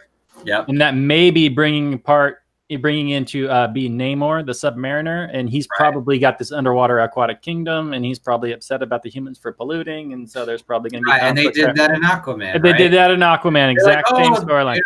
We need to attack these people because they're polluting our oceans, and it's the same thing where you go underwater and you look at these kingdoms, and this, I mean, it epitomizes the people in power. Like what you're seeing in these movies is really more than anything a mirroring of those who actually have this state, cronius power. Yeah. And it's this idea that they magically get all their technology. It just happens, right? There's no concept of... The Atlanteans are so technically... Right, Atlanteans are advanced. The people of Wakanda are advanced. I mean, just completely absurd concepts that don't bring in the idea of how trade and shared knowledge across the world benefits people, and is what brings up technology in the first place.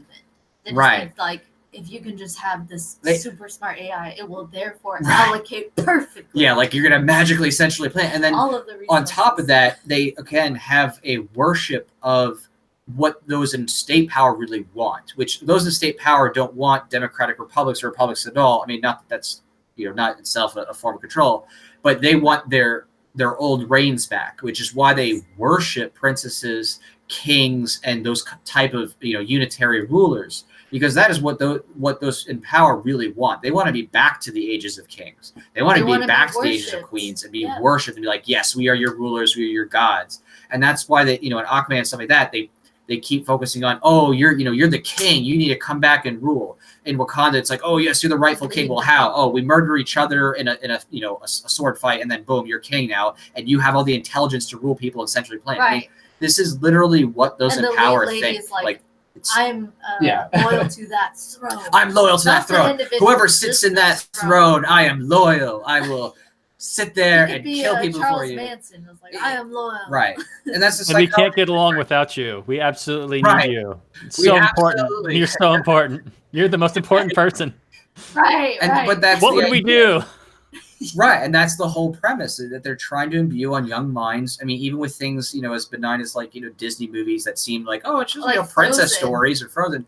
No, there is a very real philosophy that is being pushed onto kids, and it's this idea. What's that? It's a real philosophy, Hakuna Matata. Hakuna Matata, right?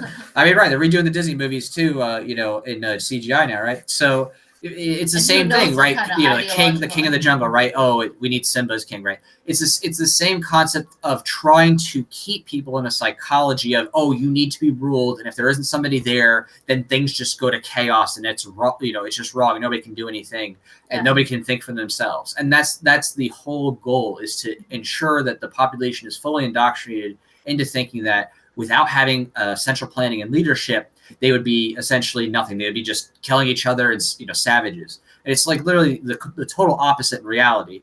Anytime the government reels back, anytime governments just stay away, people are like, oh, let's freely trade and do contracts and do deals and enrich our lives. You know what I mean? It's really wild. Yeah. It's interesting. Oh, what were you gonna say, Dan? I was just going to say, Anarchy gets a terrible name. My wife and I have been watching some garbage television, Doomsday Preppers, lately. Oh, we watched that. And, a lot of times they have some kind of crazy concerns. Some are legit. But in many of them, they go, yeah, it'll be utter chaos and anarchy. They just keep reinforcing the idea that the lack of rulers is going to be destructive and violent. Yep. Yeah. Like one guy was like, oh, there might be an economic collapse, but there's no discussion of why.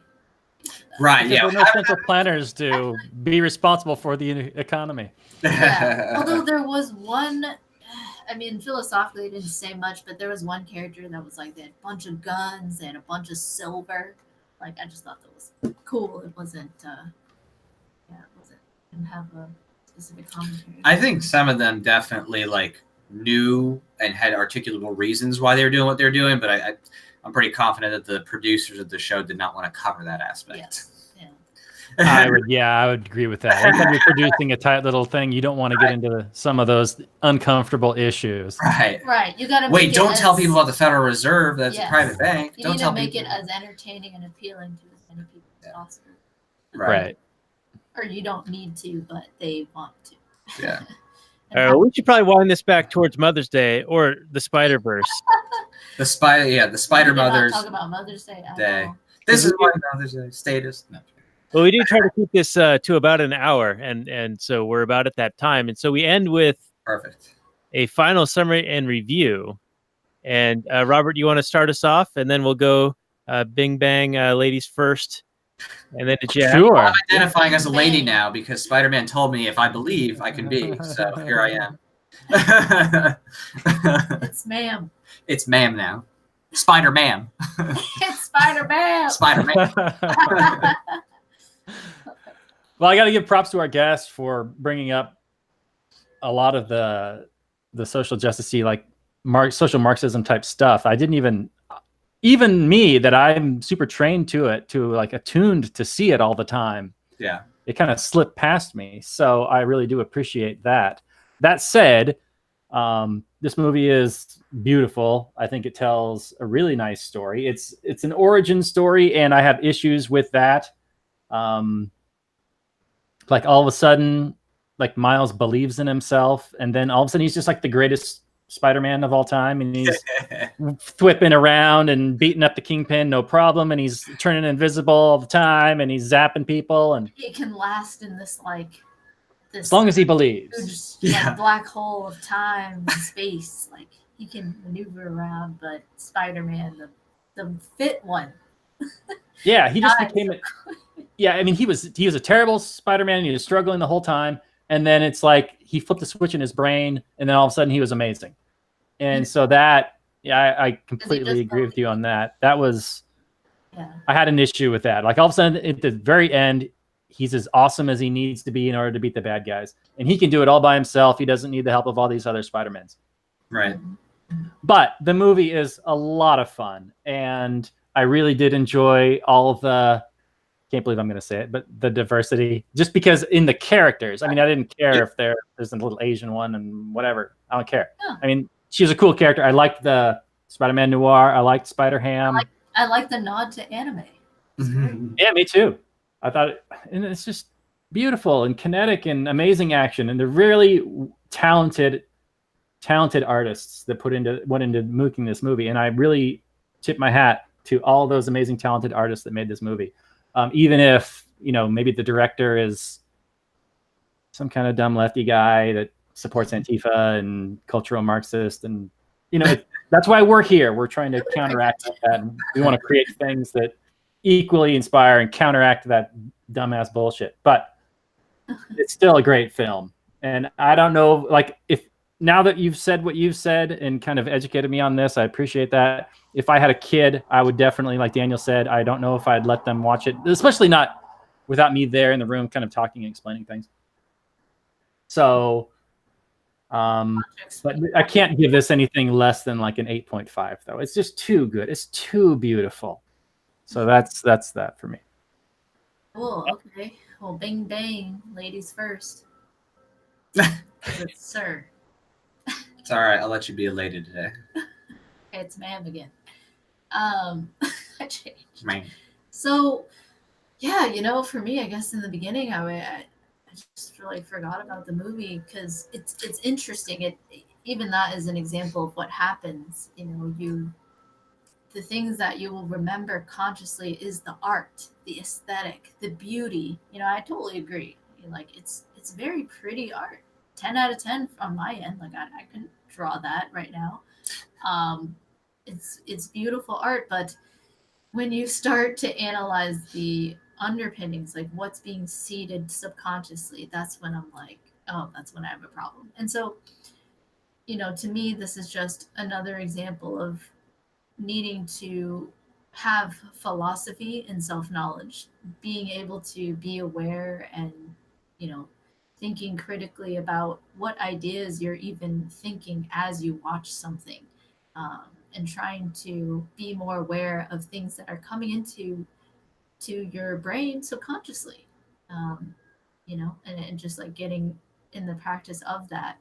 I think it's just pertinent in order to have a society full of people who are rational and are individualistic, like as in they don't just collectivize people and see them as different groups. They focus on the individual and are just in reality. So I just think it's so important, and especially for any parents out there, you know, movies like this, you have to do that work yourself as a parent, especially if you want to teach your kids one day how to think critically as well, and not just have your child be yet another human being that's been programmed by people who just want to rule over all of humanity. And yeah, so that's kind of my thought. Or it is my thought, not kind of. So give it a rating. Give it a rating. Philosophically, I mean, humor wise, it was good, you know. It's like humor, 6, 7. The song, I like that song by Sway Lee. Sounds good. It's like okay, so that's good. So I'm just saying the aesthetics, great.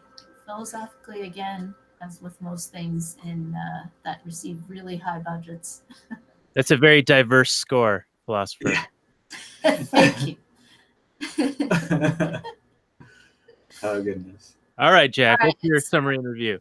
All right. So I think the overall film for me, I'll give it, just all categories considered, a 7 overall. And what really holds it at a 7 for me is just the artwork, because it was pretty to look at. It was fun. It was new and engaging in a lot of ways in terms of aesthetic. And some people might not like it, but for me, obviously a comic fan, I did like it.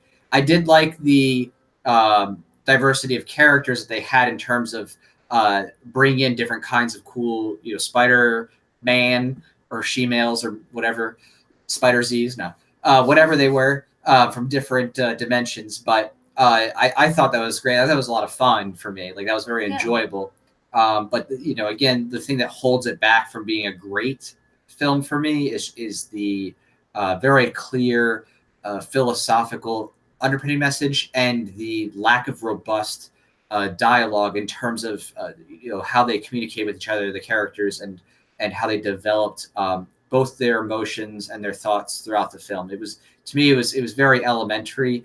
And when it comes to PG movies, I usually expect there to be something that is a bone for adults to throw, like Disney movies did back in the day with animated films, where they have double entendres and things that, like, kids can watch, it goes over their heads, but adults can watch, like, oh, that's funny, or like, stuff like that. They didn't have as much of that. It definitely was more childish in just everything. So for that, I was like, eh. But again, very entertaining as a movie, definitely fun to see and worth watching at least once. So. All right. Well, thank you for that. And I don't really have much to add. I thought it was a very beautiful film as well, but I didn't really care so much for the story or all the little nods to statism and the social justice activities. I mean, there was even when Miles gets to the prep school that he goes to, he says that it's an elitist school and he'd rather be with the people. Yeah, right, and there it is. exactly. Yeah. Mhm. Yeah, so that was a big, democratic socialist nod, or what do they call themselves? Socialist Democrats? I forget. No, and you're absolutely right. That is the goal. And it's, again, it's not a moral thing in terms of like them being like, oh, well, I absolutely won't go, right? It's as long as you just along the way say, oh, I'm privileged and I got to apologize for my privilege at the moment. Then you can stay in your privilege. Then it's okay. Then you can stay at the elite school. As long as you say, oh, poo me, I'm so privileged, right? Then it's okay. But they're not actually like, oh, well, let's leave. This is unethical, right? So yeah. Well, I am so privileged to have you as our guest And for you. this episode. And I'm going to go with a 6.5 on this. So I think you guys talked me down a little bit, and Robert had built me up. Ooh. My expectations were a little higher on this movie, and so I think it might have been a little bit of a better score until we had this discussion. I'm glad that we did. Yes. No. I mean, it's a pretty film. Aesthetically, independently its own, I can appreciate other people's arts, even if I don't agree with them politically, philosophically, whatever you're gonna say. I can appreciate the art. I can appreciate the art. But yeah, it's a movie. So at the end of the day, I'm gonna be like, this plot, this dialogue, this philosophy. For me, it's just taught me to be weary of things that are in a very pretty package or enticing or entertaining package.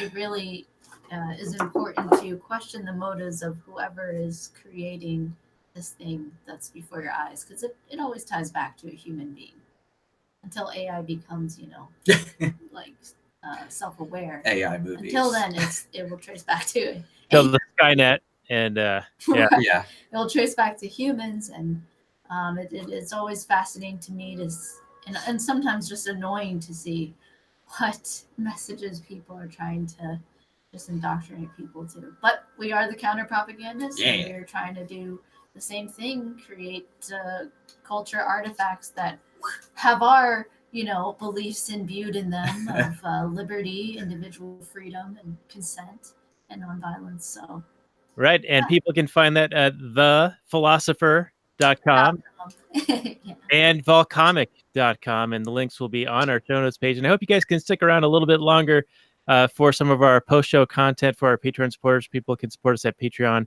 lastnighters.com/Patreon. And Robert, next week we're going to have Dr. Dennis Foster on to talk about The Day the Earth Stood Still. The classic with Klaatu and the destructive robot and world peace and all this stuff. So I think it'll be a very interesting discussion, and looking forward to that. So people do check that out, watch that movie before we publish that episode next week. So you'll be caught up to speed. I think it came out in 1950, 55, something like that. Height of the Cold War. Is the Keanu Reeves remake, do you know if that follows pretty much the same storyline? I don't know much about it other than it probably wasn't very good. What are you? You're not talking about Keanu, right? You're talking about something else, right? You're not talking about Keanu. Keanu's good in The Matrix and Bill and Ted's Excellent Adventure. And there was something. John Wick. And John Wick. Point Break. Come on, he's the greatest actor of our generation. And he's so humble. He just rides the bus. He's so humble. Oh, wait, was that John? Yeah, he's a nice guy. Speed was pretty good. All right, fine. He's great. All right, so we'll even maybe cover that one as well for next week. Anyway, this has been our show, The Last Nighters, episode 71, also found on the Launchpad Media. So thank you guys for joining us, and I'll say good night from last night. Night. Night.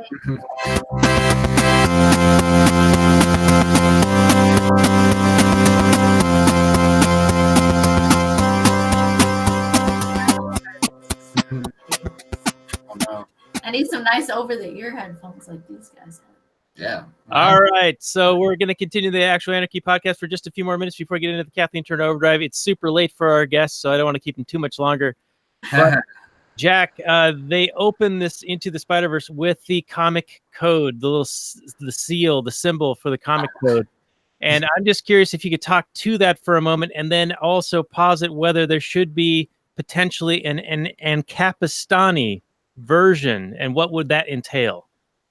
I mean, the Comic Code Authority originally was just basically like a censorship group. You know what I mean? That's really what it boiled down to, is they were just, trying to control who would be, approved for sales in, your typical grocery store, comic book store, kind of regulating what content or what words were allowed and stuff.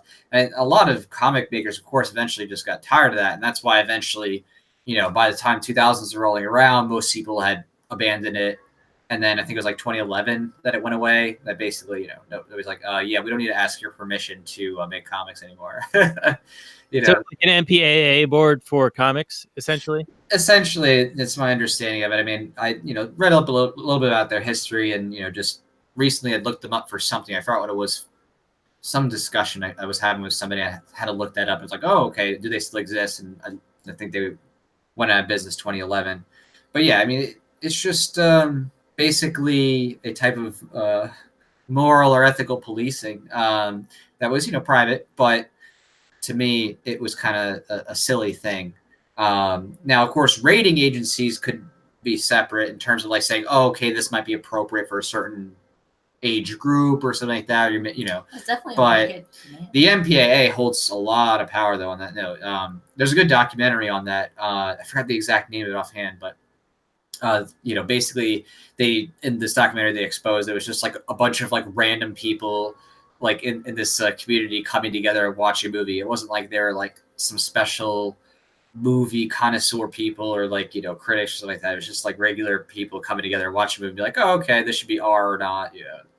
So, it's kind of a silly thing. It was very secretive. So they had to like, secretly film and see, get the scoop about what they were doing. But yeah, I mean, to me, like, and the market, obviously, if someone wants to make a rating thing for the purpose of just saying, oh, hey, this is age appropriate for something, whatever. But most of that was tied historically to channels, for distribution. So it was kind of more of a communication tool for pre-established channels distribution, whether, you think of the distributors for films or for comics, it's like their way of like just vetting before it goes to distributor, where it should go or should it not go. But now nobody cares because it's like, just put my comic on the internet. If you like it, you do. If you don't, you don't. Or, download on demand. So that's technology making it Oh, definitely, it was part of Obsolete, making it obsolete, and people just being like, "This is just stupid." You know, what I mean, it's one of those things where, eventually trying to like micromanage whether you think a whole comic should be approved, is silly, as opposed to even just like a distinguished rating, of saying some things like PG-13, PG, or R or something. Yeah. Now, wasn't it Marvel that actually had to fight with the comic code to publish an anti-drug publication? I think they did. There is something. Yeah, I do remember reading that they were part of some disputes, and there definitely have been several notable disputes with them. I'd have to look it up offhand because it's not my area of expertise. What their history, but there definitely was a number of those instances, and I know Marvel definitely was on the forefront of those issues because Stan Lee was big into uh, putting in philosophical things into his comics. He actually said, "Hey, my comics are actually meant to be contemporary culture pieces, talking about what's going on in the real world and having analogies and metaphors." And he said, like, in a soapbox, little news article that he wrote, he said, you shouldn't have to put your brain on the shelf just because you read comics. So, and that's, X-Men dealing with race was a big part of that for Stan Lee because he was very anti-racism and anti-bigotry. So, Right. Yeah. He even came up with Black Panther. Right. That was one of his creations.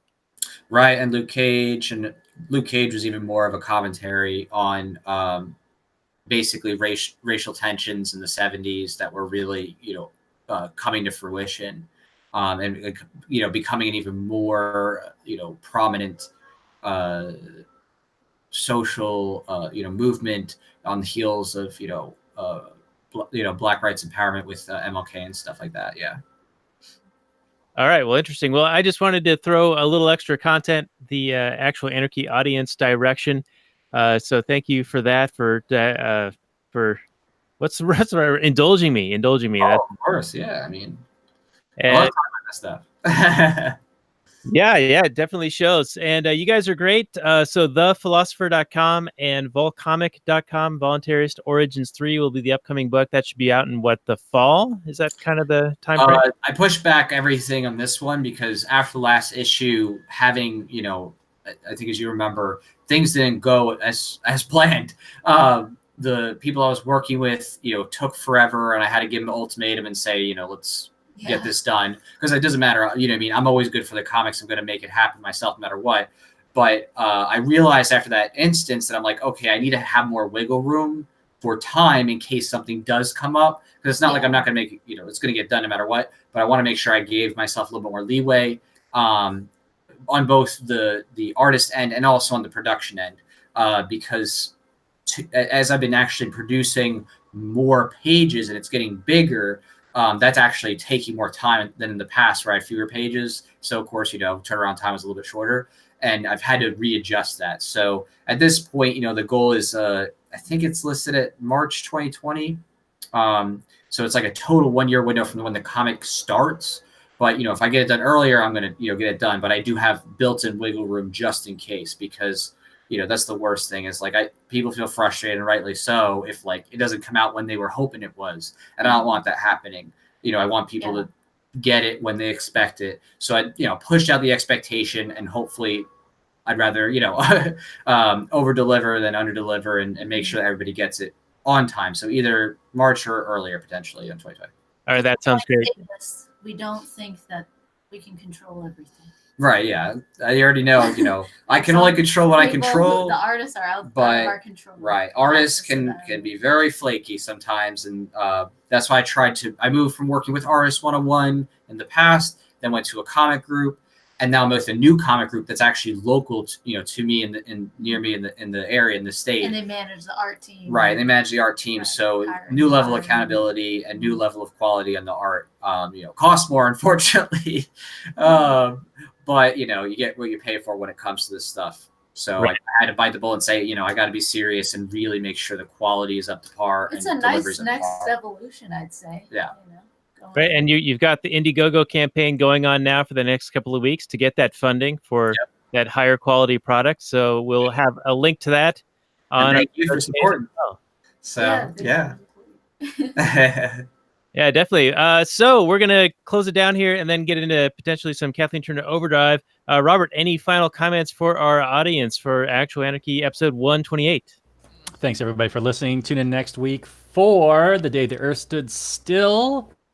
Thank you, Jack and Fo. It's been fantastic. You're welcome back anytime.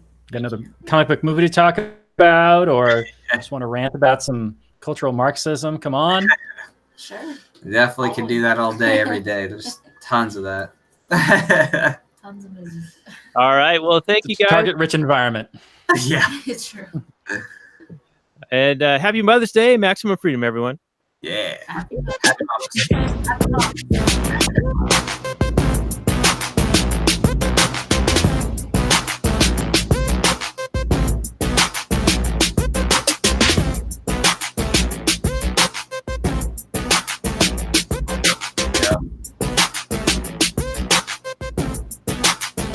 The Chipmunks. like CHIPMUNK. We're the Chipmunks.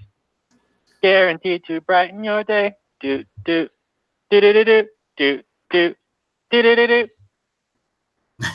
All right. That was Robert singing. He for a while there he thought that was me singing. I thought Robert was dancing just now to it. But he was looking down. I thought he was like, do, do, do. But he was just taking off his head. All right. He's probably trying to cool himself off. Yeah, it's getting hot over there. Understandable. That is exactly what I was doing. Y'all, We can keep this short because I know it's like super late for you guys. It's probably almost 1 a.m. And Robert, you probably want to get downstairs where it's a little bit cooler. Yeah. are you seeing the Godzilla movie coming out? Oh, Oh, wow. nice. You're art. Yeah, Robert, say something. Yeah, I'm doing some stuff. This is a page from upcoming thing I'm It working almost on. looks It's like a anime. revenge story set in feudal Japan. What? There's some anime influences for sure. Feudal Japan. Okay. What is this? Corel? What is this? It's the This is a Krita. A Krita, huh? It's an open source drawing Ah. program. Gokayaba. Cool. Whoa, that's really pretty art. Yeah, your line art's nice. Thank you. Are you? Thank you. Do you do colors as well? For this project, I'm thinking I'm just going to be black, white, and red Nice. for the blood, but I do color too. Yeah, sure. Cool. Wow. Yeah. So Do you know how to do Yeah, you got some animations? interesting proportions stuff there, This high and the quality. face is cool too. I like that. Looks like her face is burned. she is burned. Yeah. Yeah. He's a hard ass. She's been through some shit. She watched Yeah. Captain Marvel. I had the opportunity to see that thing, and I have boycotted it. I have zero interest. Brie Larson strikes me as just the most Yeah. obnoxious type of human being, and Yeah. The movie wasn't too bad, actually. I actually thought they had good character development, Yeah. better than actually a lot of other Marvel movies. Uh-huh. But obviously, they are starting to slip in their, SJWism and stuff. And Right. um, she is actually that strong. She is. yeah, super no, they did it. I powerful. think It's they did true. her accurate to the comic in terms of her powers and stuff. It's So I was just, like, okay, was that's she good. That's butch? good. I don't know. Right. Was she Well, that was a butch? modern recut of her hair. Like, I mean, they actually cut her hair in recent years, but yeah. Oh, that's cool. She was a very effeminate character.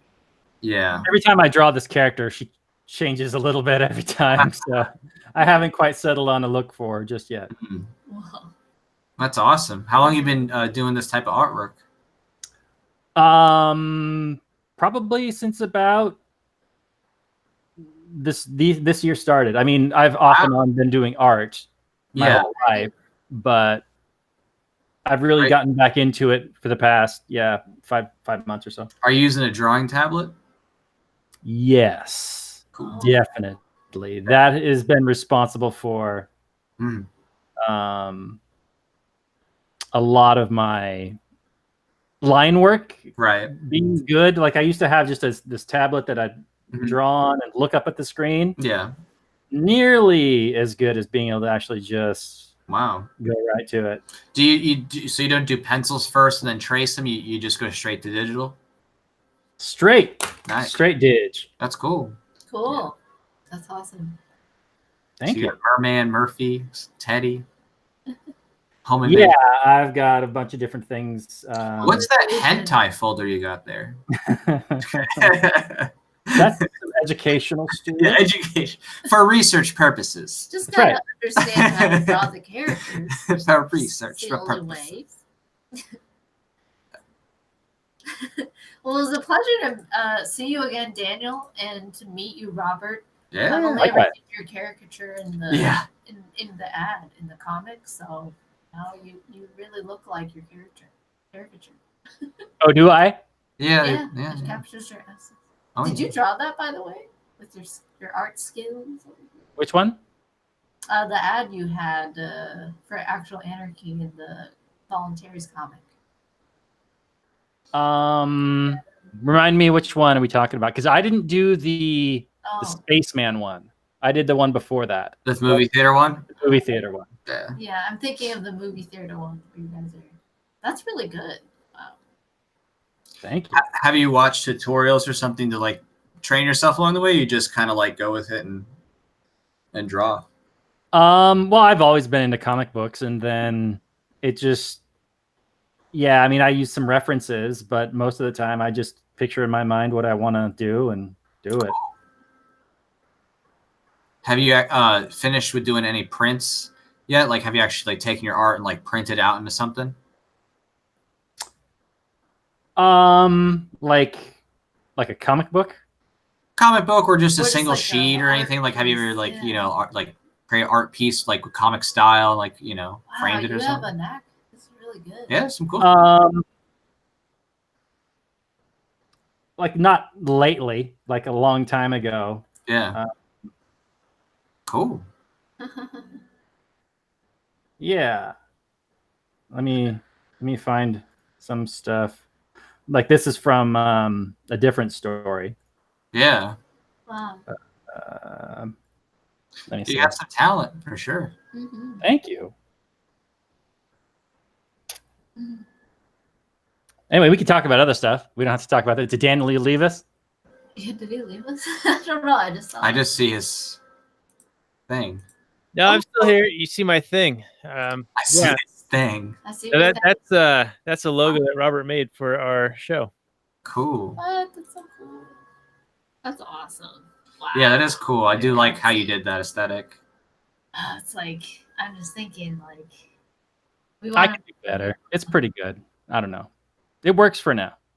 Yeah. It's fairly iconic. an animation because you have definitely the skill set for it. Now, Robert, did I concepted this and then you created it, right? The logo. I think we talked about scissoring A's. I don't remember exactly. Yeah. See, I'm an ideas guy. I can't actually do anything. Yeah. So I just tell Robert my vision and then he makes it happen. Mm. Oh. When it comes to doing your work, do you find yourself often using the erase tool to like do lines when it's like white, or do you actually use like a white stroke? So if I know it's going to be white, like in this case, then I'll just erase. But if I know I'm going to be laying color down underneath, then, cool. I'm saying that right. Yeah, I like your sequentials here. Wow. Thanks, sir. Beginning of a Good detail. of a cartoon. Yeah. Anyway, that's some of the stuff that I'm working on. Yeah, that's really cool. That's so I'm excited to see what you're going to put together. I hope you eventually take that character and do a full pinup with like, you know, front, backs, you know, and bust. That'd be cool to see. Ooh, what if you made a voluntary like story for your, you know, backdrop in feudal Japan? Ooh. Oh, You know, I was thinking I that purposely promote it, you know. I was thinking that our center spread, it might be cool to somehow incorporate it into the theme of what the story is about in some way. So it's almost like it's part of it, but it's not, you know? That's fascinating. I definitely think you could do it. I don't know, like, in terms of lead time for that, how much you need, because I'm not exactly sure what the specific aesthetic will be yet, because work with the new art team, and the first art I have of theirs, is the cover. So I have that, and I'm not sure what the interior pages will exactly look like yet, but I can tell you in many ways it would be difficult to say. Like, I mean, yeah, it's just without I don't think I could really communicate it without them doing or starting it. Like, the best I could do maybe is like if I had them give me some inks when I'm like in the mid process, I could like share with you some inks or some early colors before it's finished, and be like, oh, is that enough, to inspire your drawing to like integrate it in a way. Like if I was like mid process, like, oh yeah, I got the first 3 pages here, take a look, you can see like some of the ink and color work, and then you could use that to inspire what you would do for your ad. It could be done. It could definitely be done. Yeah, we're just spitballing here. I was thinking maybe like a meanwhile, like oh, meanwhile, like you make it like as if it's like a transition. That'd be hilarious. I'd love that. That'd be great. Definitely. Yeah. If y'all want to make like your ad to be like it's a comic or something, that'd be cool. That'd be awesome. I could draw some kind of sequential piece for it. You definitely could. Yeah. Wow, that would be so cool. Like, meanwhile, I would just say make sure that at least by the end, like it's clear that it's separate from the comic, right? Just that people aren't confused and like, wait, what just happened? Make sure it's an ad. Yeah, in the middle. I didn't get that. Yeah, who are these jackasses? Right. Because they'd be like, wait, what just happened in the comic? They might get confused. But as long as it's like something that either by the end of the page, like it shows, oh, okay, for more, actual anarchy visit, something like that at the end. Yeah, it's like there used to be in Marvel Comics, there were those Hostess ads. Right. Remember those when it'd be like Spider-Man trying to get the Hostess Twinkies or whatever it was? Yeah, I know what you're talking about. That's funny. I mean, I'm totally down. If you want to go for that, try that. I'm 100% like, on board and support that. Meanwhile, and then it's like one of the characters, like Jack or something, he sits in an interview with you two, and it's like actual anarchy, live on one of our days. Yeah. Be very entertaining and pretty artwork. Yeah, I'm 100% on board. I love that. If that's something you'd like to try to do, absolutely. That's you guys making it more like the comic feel, Yeah. Especially people who grew up on that. They'll just who knows? It might inspire your own comic series that you're both in. That's true. Hey, Robert, we have a question from Keith Knight. He says, Robert, who is your fave artist? Oh, geez. That's a tough one. I'm a huge fan of Joe Madureira. I'm also a huge fan of Jim Lee. So many good ones to choose from. Will Portacio. I mean, I grew up, reading comic books from the 90s and the 80s. So when Image came around, I was well on board with them, like Todd McFarlane, those guys. I even, I never, Rob Liefeld was never a very good artist, but whatever.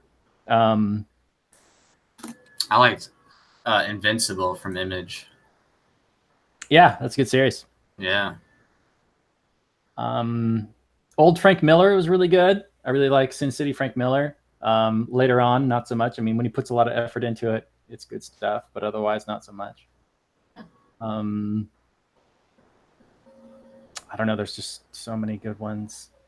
And there's a lot of great, like, just artists that I know from online. Well, I don't know their names, but you see amazing art online that I don't know if they actually do comic books or whatever. Yeah, there's a lot of those people. Yep. I like DeviantArt. DeviantArt, you can find incredible stuff on there. Yeah. There's a lot of amazing artists that do video game art, like League of Legends stuff, or all over the place. Mm-hmm. Just incredible artists doing all kinds of amazing stuff. Yeah, I wouldn't know their names. Yeah. Yeah, buddy. Cool. All right. Well, what do you say we wind this party down? I'm sure you guys need to get to bed. Something like that. I mean, you already are wearing the blanket, so now it's just a matter of laying flat. Yes. Either that or order some food. I don't know. Some snacks. Yeah, you can sandwich your appearance with food. So it'd be perfect. That's fun. Well, this has been a lot of fun, and you guys are great. I enjoy what you guys do and fully support it. And yeah, thank you so much for joining us. We feel honored. Yeah, guys. Thanks for coming on. No, thank you for talking with us and hanging out and sharing your love of Spider-Man. Because I could tell, Robert, you really love Spider-Man lore. So I do. I grew up reading that stuff. So Yeah. you definitely know your stuff. So We will probably see you guys in Washington next year. that'd be exciting. Yeah. Maybe do a podcast. yeah. Live podcast. Yeah, live podcast. Actual Anarchy Live. That'd be great. Yeah. Talk about Washington. How it's horrible. No, the government. All right. Well, Philosopher, I really enjoy your YouTube videos. Are you going to keep making more of those? oh, definitely. Just recorded one right before this. yeah. Partially why we postponed. We was recording How to one finish on, that project. vaccines Yeah. and voluntarist principles. What was it about? Vaccines and voluntarist principles. Hey, awesome. Cool. Yeah, I'll trigger a lot of people. Yeah, it'll Actually, trigger Yeah. pro-vax, Everyone will be triggered. pro-mandatory vaccines. Yeah. So, yeah. Do you get a lot of angry YouTube comments, or is your audience fairly well educated? You know, it just depends. You know, the more viral the video, the more of a diversity of people you'll see. Right. The more the view count, well, then it tends to be my fan base, and yeah, they're reasonable. They agree. You know, usually. Yeah. Usually. I mean, it's not one collective, as you know. It's Millions of people with autism on the internet commenting. Well, I wonder, about the YouTube algorithm, where you'll get some rando guy coming in and this is super wrong. And, you know, YouTube's pretty good. They'll like elevate the comments that the creator hearts or likes. Yeah. Facebook, that's where you can get people. I mean, they can put images and be more obnoxious and have gifs and stuff. We have to stop all kinds of crazy people because, like, there's one person There's a lot just of crazy recently who people. is like, he literally made 6 sock accounts just to troll. Yeah. And like one of them was like, "Pho is a fraud, troll master." Like, it was bad. It was just obnoxious. And I was like, wow, this guy has way too much time. Like, Yeah. I would never do that. Yeah, he legit made 6 sock accounts, one after the other, when they got blocked. And it's like, okay, we get it. You need attention, but no, stop. Like, stop spamming. Yeah. So, Fun times. fun. The internet. Times. yeah, the internet.